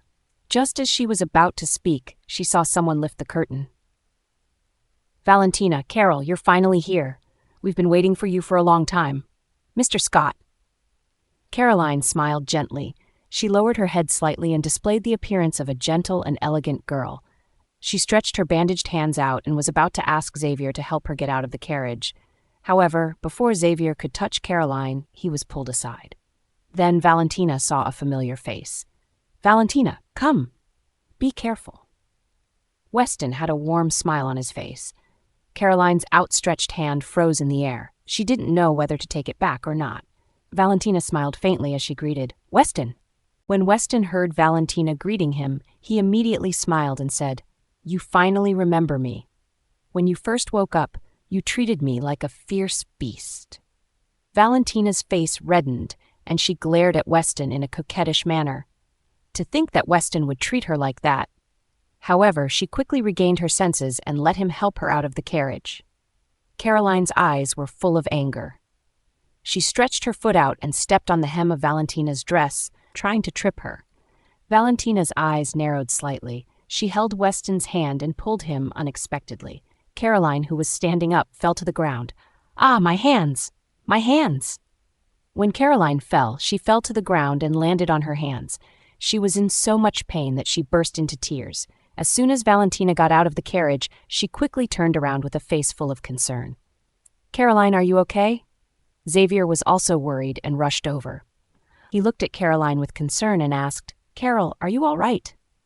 Caroline glared at Valentina with hatred and then smiled at Xavier. "I'm fine. Thank you for your concern, Xavier." Xavier helped Caroline get out of the carriage while Valentina watched from the side. Somehow there was a clear footprint on the hem of Valentina's dress, and Xavier asked what had happened. Melanie stepped forward and asked, "Miss, why are your clothes dirty?" Everyone followed Melanie's gaze and saw a clear footprint on the hem of Valentina's dress. Melanie quickly cleaned it off for Valentina. Xavier's hand, which was holding Caroline's wrist, tightened slightly. He was not a fool. He immediately understood what had happened. "It's okay. Maybe I accidentally dirtied it." Valentina's smile was soft, making Xavier feel a sense of shame as he had thought of berating Valentina. "Carol is injured, so let's just take it easy and chat. The attendant has already laid out the blanket. Let's go and sit down first." Xavier restrained his emotions and spoke slowly. "Xavier, did you and Weston come here on horseback?" As soon as Caroline sat down, she began to feel restless. "Yes, we don't like to take carriages." "That's great. Just now in the carriage, Valentina said she envied that you could ride a horse. Xavier, why don't you teach Valentina how to ride?" Caroline looked at Xavier and pleaded. With Caroline, Xavier gave in immediately. "Valentina, do you want to learn how to ride a horse?" "That's right, I want to learn." Valentina gave a courteous answer. "However, Xavier, you can just take care of Carol. Weston can teach me." Weston didn't understand what Valentina's intentions were. However, since she had said that she wanted to learn how to ride a horse, he naturally wouldn't refuse her request. "All right, I'll teach you how to ride a horse, Valentina. Sandra, stay with Valentina and make sure that she doesn't fall." "No need. Sandra, you'd better stay and take care of Miss Caroline. Miss Valentina already has me by her side," said Melanie, stopping Sandra. Sandra looked at Caroline anxiously as Melanie did not give her a chance to intervene at all. "Xavier, I also want to ride a horse." Caroline's goal was to hurt Valentina. If she couldn't be close to her, how could she make Valentina fall off the horse? "Your hands are injured. You can't ride a horse." "Xavier, you could carry me on the horse and hold my hand. I just want to know what it feels like to ride a horse." Caroline looked at Xavier pitifully. He hesitated for a moment before nodding. As soon as Valentina got on the horse, she saw Caroline coming over. She hid the disdain in her eyes and listened carefully to what Weston told her. Truth be told, she knew how to ride a horse. In her previous life, she had been afraid of riding a horse because she broke her leg on it. Later, because Nicholas liked riding, she had suppressed her fear and learned how to ride a horse. The thought of it felt ironic at the moment. "Valentina, Caroline, you've come to learn too? I felt envious watching you ride a horse, so I also wanted to give it a try." Caroline walked to Valentina's side, Sandra trailing behind her. "This horse is so tall, I'm a little scared," Valentina said with a sweet smile. She stepped forward to block Weston. While no one was looking, Sandra stabbed the horse's rear with a silver hairpin hidden in her sleeve. In pain, the horse jolted, kicking its hooves high. "Ah, the horse has gone crazy!" Caroline screamed and stepped back to avoid being hit. However, Melanie had come to stand behind her at some point, and she rushed towards the crazy horse, anxiously. "Miss, be careful." Melanie rushed over and knocked Sandra to the ground, revealing the silver hairpin that she had not had the chance to hide yet. Xavier, who reached out to help Caroline, was stunned. Looking at the bloody silver hairpin in Sandra's hand, he saw her put it away in a panic. However, Caroline was looking at the wildly jumping horse with undisguised viciousness in her eyes. Weston chased after the horse, and Melanie followed him. Valentina screamed on the horse, her face pale with fright. Caroline, on the other hand, had an evil smile on her face. Xavier put down his hand weakly. He didn't dare to believe that the woman he had loved for so many years was such a vicious person. "Valen, hold on to the reins and don't let go." Weston was so anxious that his head was covered in sweat. However, the horse was incomparably frantic, and he was unable to approach it at all. "Miss Valentina, be careful." Melanie's face was pale. She shouldn't have let Valentina get on a horse. Xavier glanced at Caroline for the last time and caught up with the others. He wanted to help control the panicked horse. "Valentina, you have to be careful." Seeing that Xavier had caught up with them, Caroline hurriedly shouted. However, she was miles away from them. Valentina took a look in Caroline's direction and desperately controlled the mad horse. She turned the horse's head and directed it towards Caroline. Then she stabbed the embroidery needle in her hand into the neck of the horse. The horse felt the pain again and galloped over. Her grip loosening, Valentina fell off the horse. Miss Valentina! Valentina! When the crowd saw that Valentina had fallen off the horse, they were so shocked that their faces turned pale. Weston quickly rushed over, but he only had time to grab Valentina. He couldn't fight against the momentum, and the two rolled down the slope. Valentina, Weston! Ah, help! Xavier wanted to rush down the slope, but he heard a cry for help from behind him. He turned around and saw the mad horse rushing towards Caroline. Miss Caroline! Sandra screamed miserably.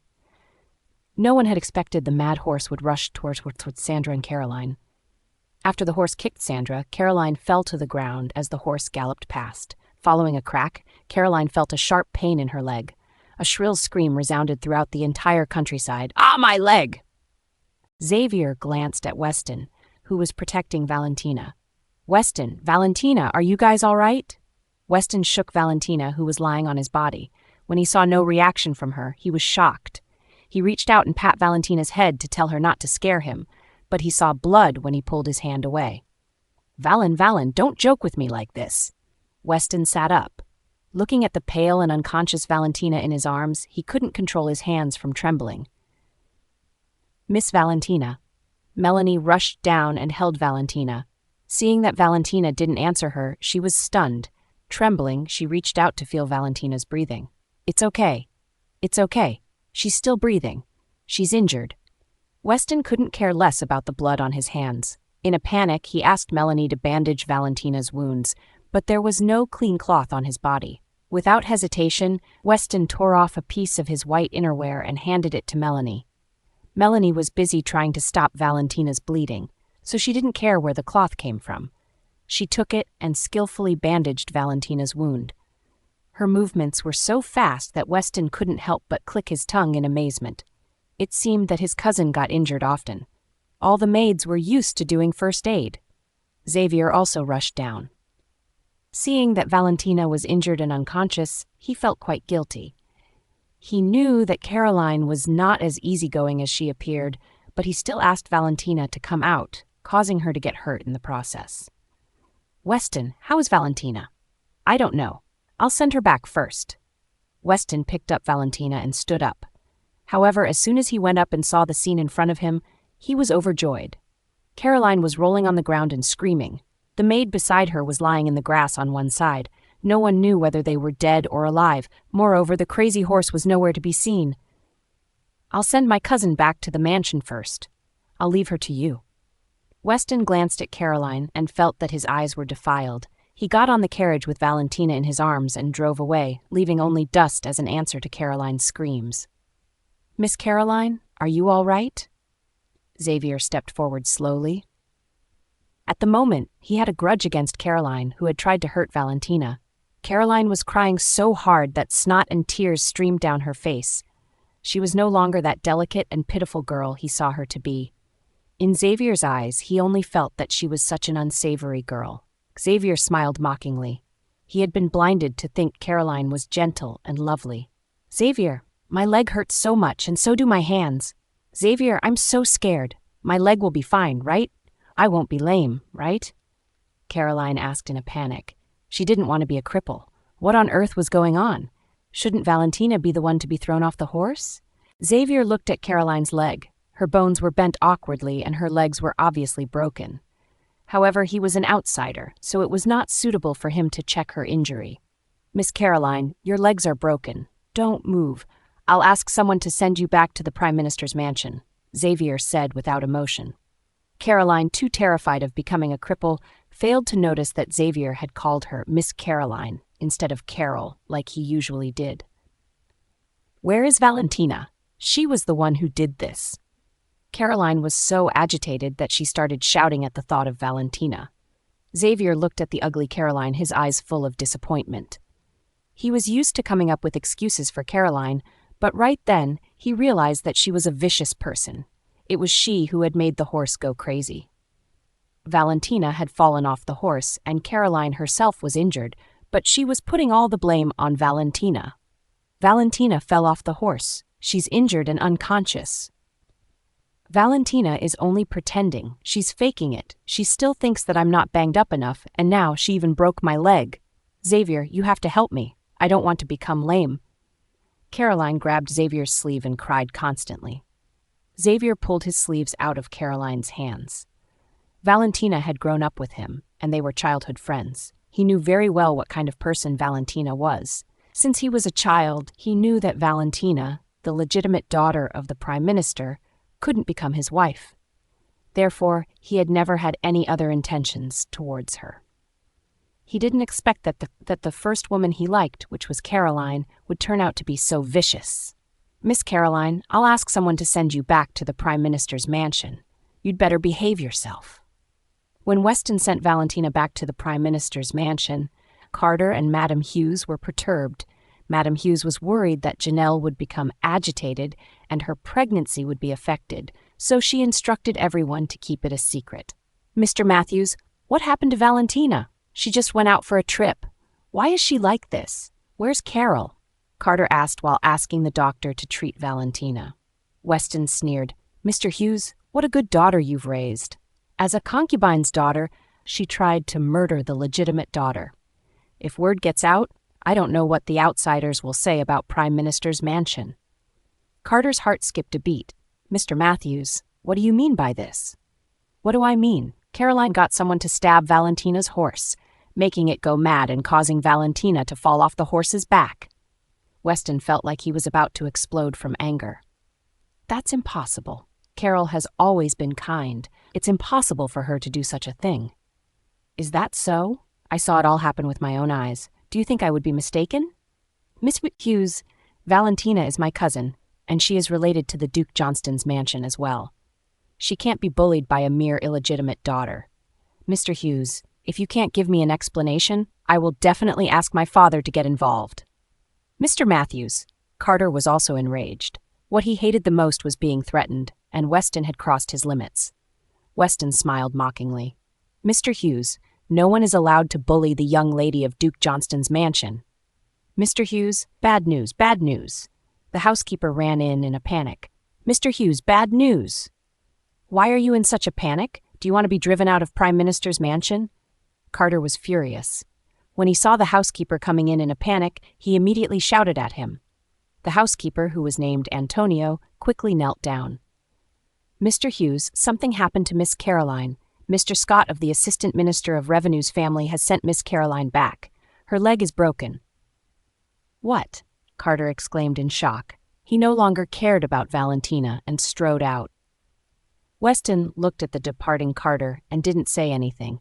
He just looked at Valentina, who was lying on the bed, with pity. Why was his cousin so pitiful?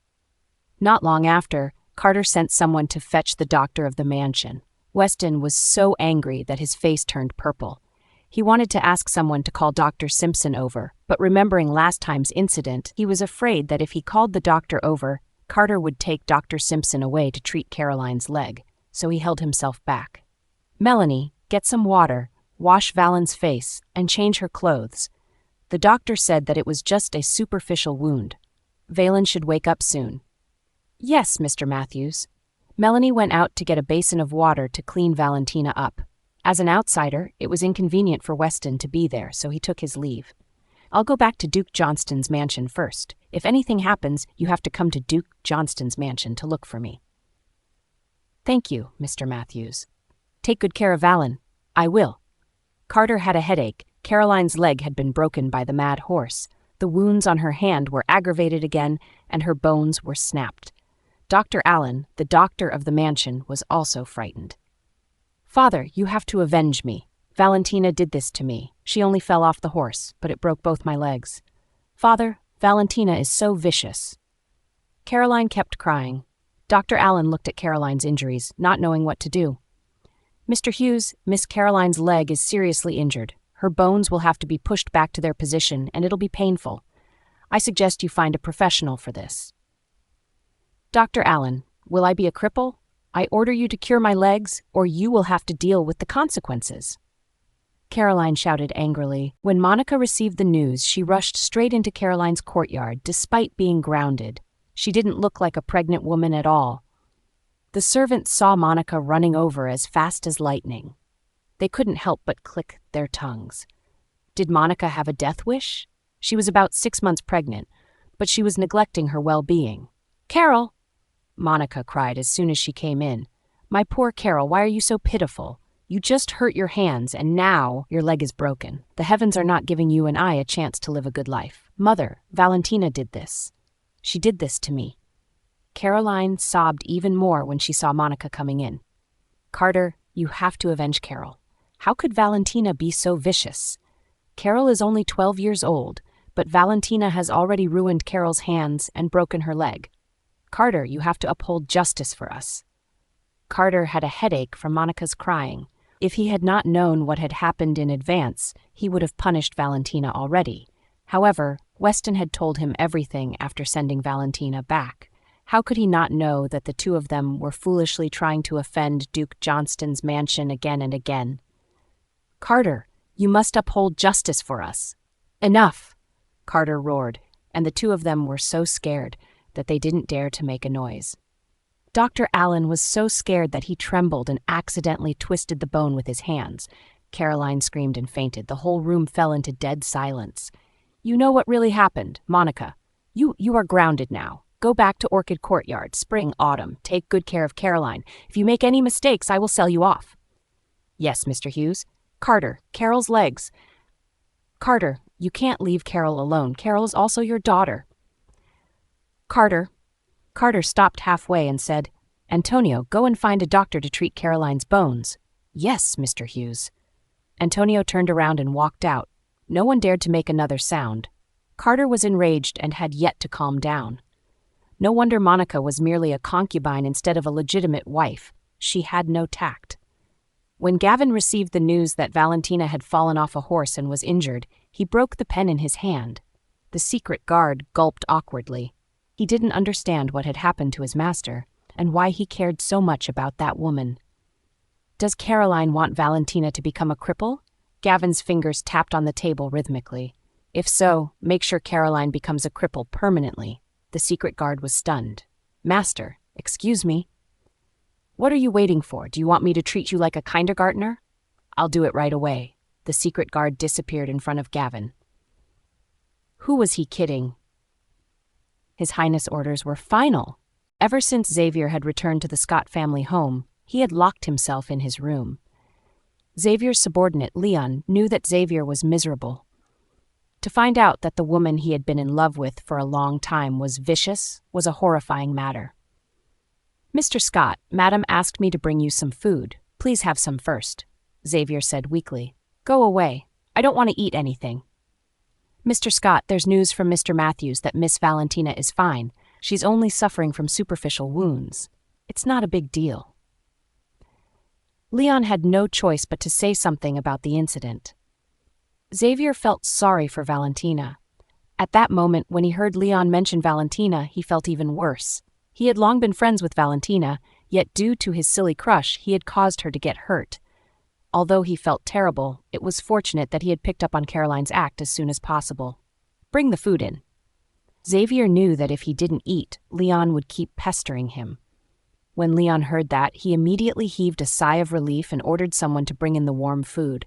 He was afraid that Xavier was only trying to placate him, so he stood at the side and watched Xavier eat.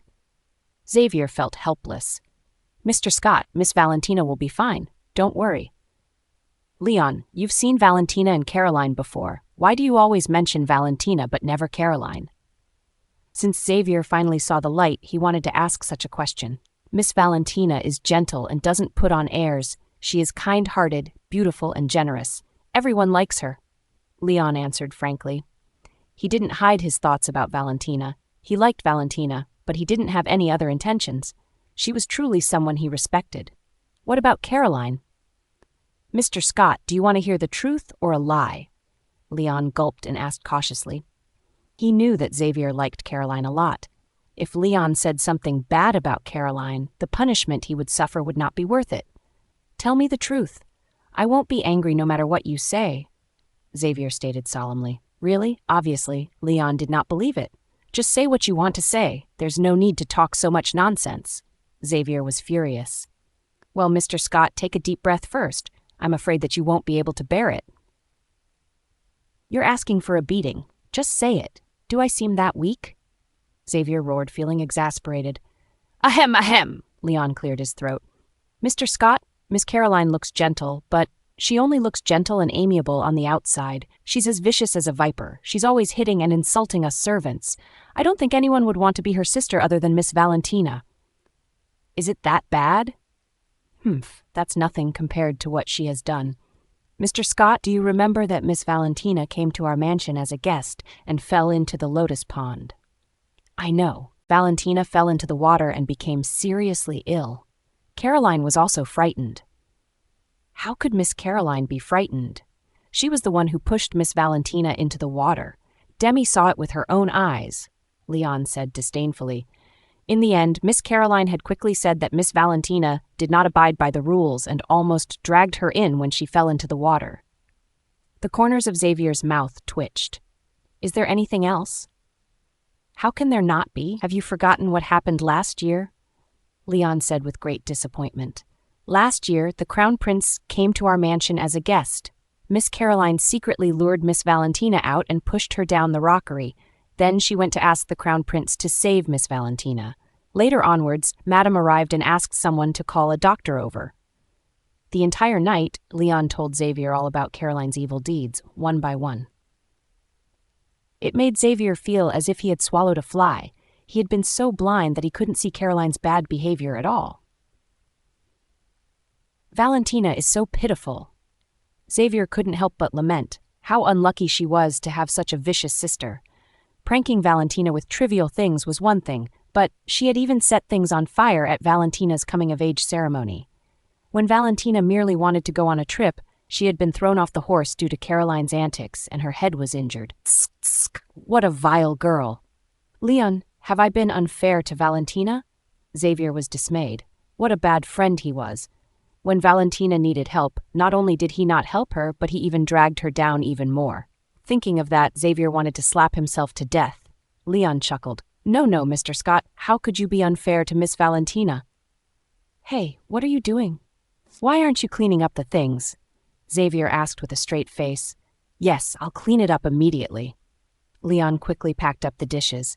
As long as Xavier ate, his task was complete, and Madame would not make things difficult for him. Alas, poor Miss Valentina, no one knew how she was doing at the moment. In the Prime Minister's mansion, Antonio had invited the most famous bone specialist doctor in Capital City, Dr. Tucker. Dr. Tucker looked at Caroline's injury and frowned. Which quack did this? He actually set the bones the wrong way around. Isn't this adding to the patient's injury? Dr. Allen's body trembled. How could he be blamed? He had accidentally pushed the bone the wrong way out of fear. However, he didn't dare to say a word. Dr. Tucker muttered to himself while setting Caroline's bones. Caroline woke up from the pain several times, eventually passing out. The pain she had gone through the last time had evoked her wrath towards Valentina. Thus her current injury was just adding salt to her wound. Caroline only knew that she had hurt her hands and broken her leg because of Valentina. However, she didn't realize that if she hadn't aggravated Valentina, none of her current predicament would have happened. She brought it upon herself. When Valentina woke up, it was already dark. Janelle had come to see her several times. Seeing that Valentina was not awake yet and did not make any noise, Janelle shed tears silently. In the end, Louisa had persuaded Janelle to leave. Miss Valentina, you're awake. Do you feel uncomfortable anywhere? Melanie asked worriedly. Melanie, how long have I been asleep?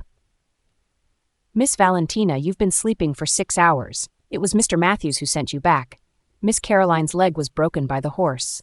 Sandra's internal organs were impacted. The doctor said she has to take good care of herself to recover. However, as a maid, she has no time to rest and recuperate. After Madame Powell heard about the matter, she sold Sandra off. Oh, a glimmer of light flashed in Valentina's eyes. Sandra was Monica's personal maid, so she would know a lot of things about Monica.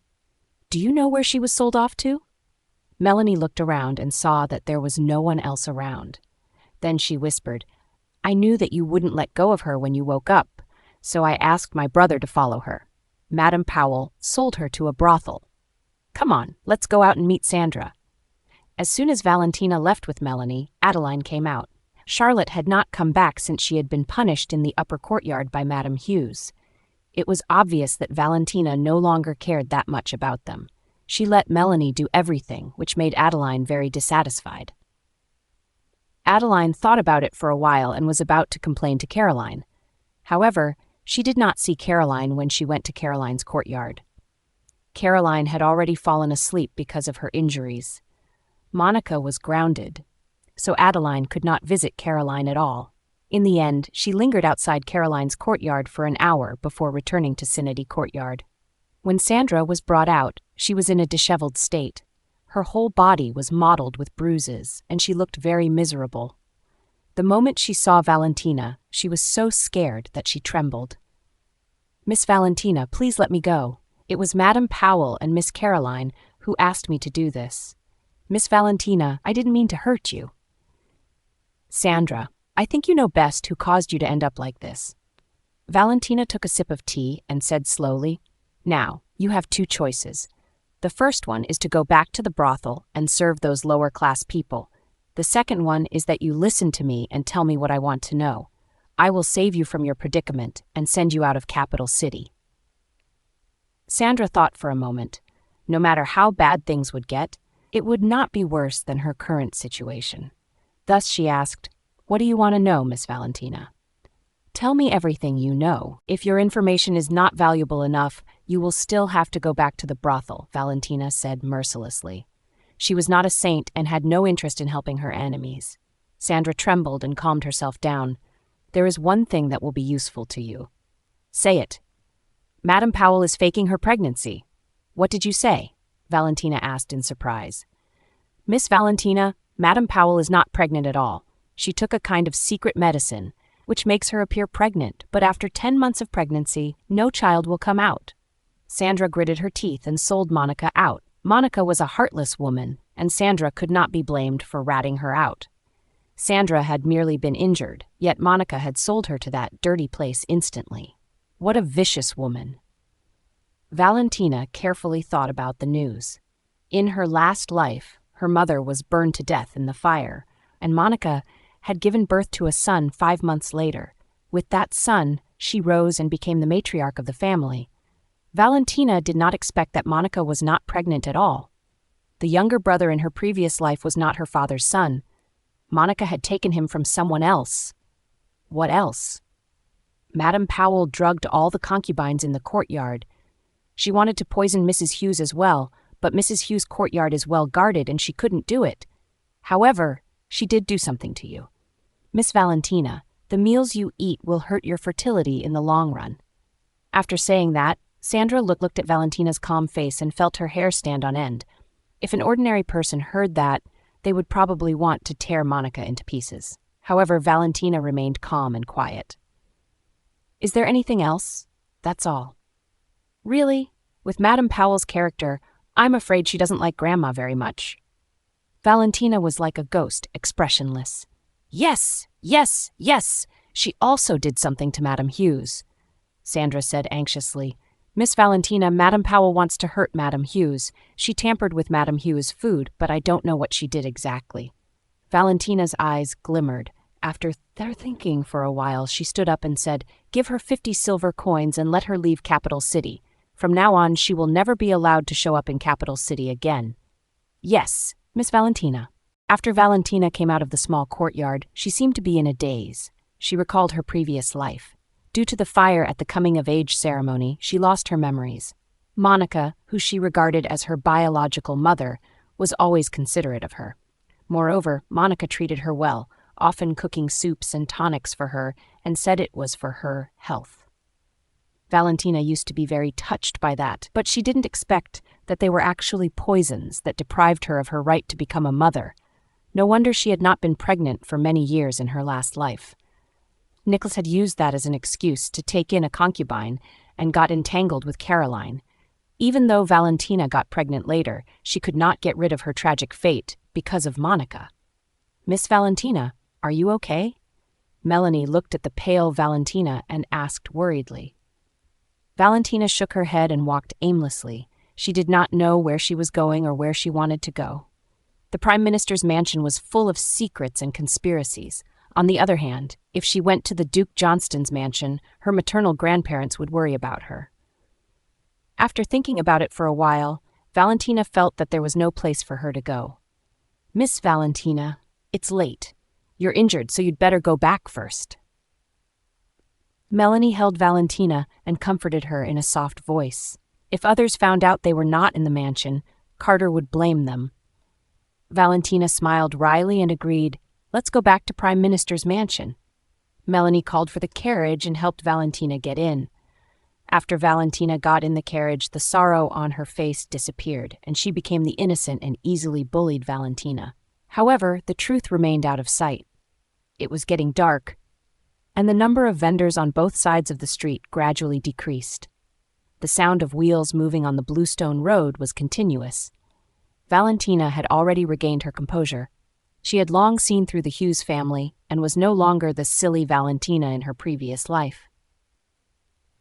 Taking out a box of chess pieces from the hidden compartment, Valentina simply set up the board.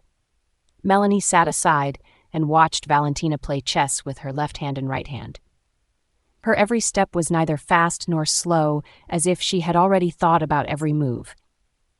Seeing such a scene, Melanie was stunned. When did Valentina become so powerful that she could play chess by herself without losing her train of thought? Valentina looked at the chessboard. Before she could put her chess piece down, the carriage shook and stopped. Valentina put down the chess piece and asked softly, "What happened?" "Kevin, what's wrong?" When Melanie lifted the curtain, she saw Kevin sitting motionlessly on the driver's seat of the carriage, not yet answering Melanie's question. "Hey, Kevin." Melanie reached out to push Kevin but was stopped by Valentina. The faint smell of blood drifted in the air. Valentina's eyes were cold, and a bad feeling welled up in her heart. "Get out." "Miss Valentina?" Melanie also realized that something was amiss. She got out of the carriage quickly and helped Valentina get out. Only then did the two of them see clearly that there was a bloody hole in Kevin's neck and blood was dripping from it. His eyes were wide open as if he had died a painful death. "Oh my goodness!" Melanie covered her mouth and almost screamed. Valentina looked around at the dark streets and realized that the news of her going out had been leaked. Only the people of Sonati Garden could leak such news. It was time for her to do some spring cleaning with her staff. "Melanie, go to Duke Johnston's mansion immediately," Valentina ordered. "Miss Valentina, I can't leave you. Listen to my orders. Turn around and go to Duke Johnston's mansion. I'll wait for you to bring someone to save me." Valentina's tone was very serious as she commanded, "Go." "Miss Valentina, no. Go. I'm their target. You have to go to Duke Johnston's mansion to get help now," Valentina said firmly. Melanie gritted her teeth and turned to run. She wiped her tears as she ran, her steps rapid. She bit her lips so hard that they bled, but she did not dare to cry as she swore to bring someone to save Valentina. Valentina saw that Melanie had left, and she breathed a sigh of relief. That day, she had been careless. She had gone out quietly and given some people the opportunity to make a move. She was the target of those people, so Melanie should be fine. 3 black shadows appeared not far away. With only one look, Valentina knew that she was doomed that day, but she was not willing to surrender. She had not yet avenged herself. She did not want to die. She turned around and ran into a nearby alley. Valentina did not possess any martial arts skills. Although her physical health was decent, she was quite weak. On the vast street, she would have no chance to escape. She hoped to use the winding alleys to stall before reinforcements came. "Catch her! Don't let anyone escape!" The 3 men in black chased closely after her and used concealed weapons. How could Valentina avoid them? A dart pierced into her shoulder, but she snorted, removed the weapon, and continued to run without looking back. She couldn't stop, or what would await her was death. "Open the door. Open the door. I'm the personal maid of Miss Valentina of the Prime Minister's mansion, Melanie. Open the door." Melanie was in a rush, and she knocked harshly on the door of Duke Johnston's mansion. As soon as the door of Duke Johnston's mansion opened, Melanie fell forwards, but she didn't care about her injured hand. She raised her head and shouted, "I am the maid of Valentina Hughes. the eldest daughter of Prime Minister's mansion. Please tell the former Duke that Miss Valentina is in danger and is being chased. Please send someone to save her. Help her in. I'm going to report this to the former Duke." When Charlie, the housekeeper of Duke Johnston's mansion, came over and heard such words, he immediately understood the situation was critical. He rushed to the former Duke's courtyard without stopping. Valentina was in danger, thus it was no small matter. In the darkness, Valentina did not know how long she had been running, nor how long she could continue to do so. She was already a little dizzy, and her body felt like it was getting heavier and heavier. She was starting to see double. She knew she was about to reach her limit, but the people behind her were chasing her closely. Who was it?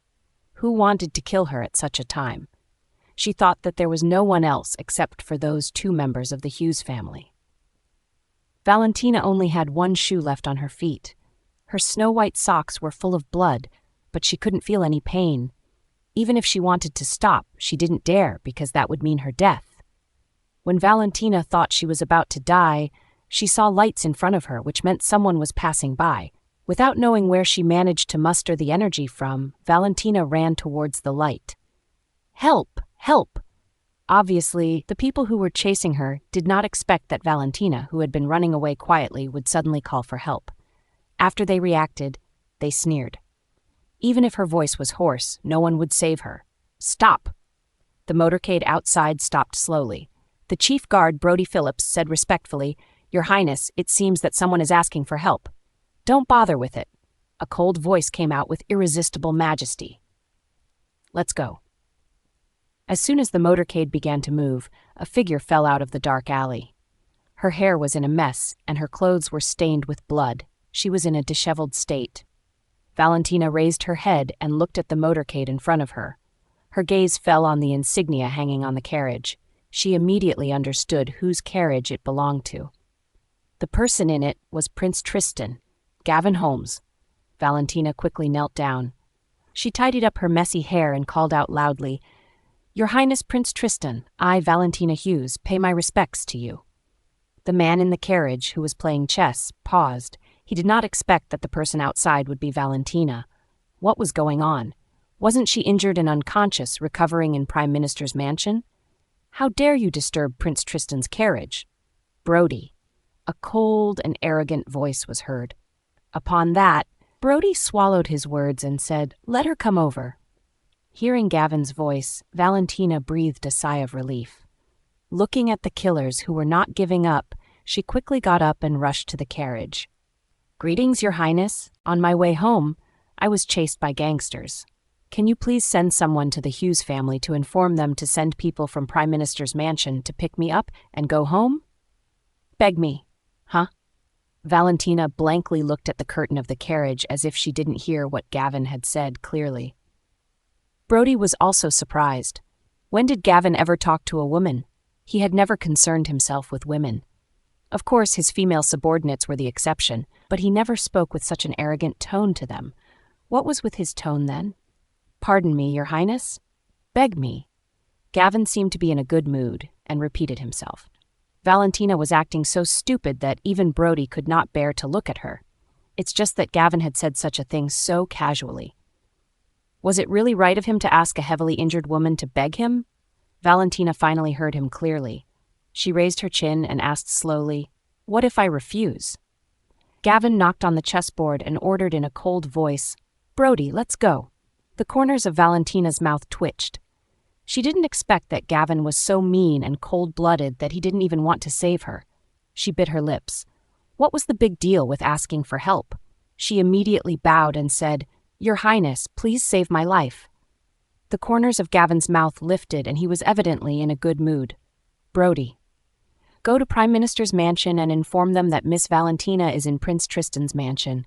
Ask them to pick her up from there." "Yes." When Valentina saw that the people sent by Brody had left, she breathed a sigh of relief.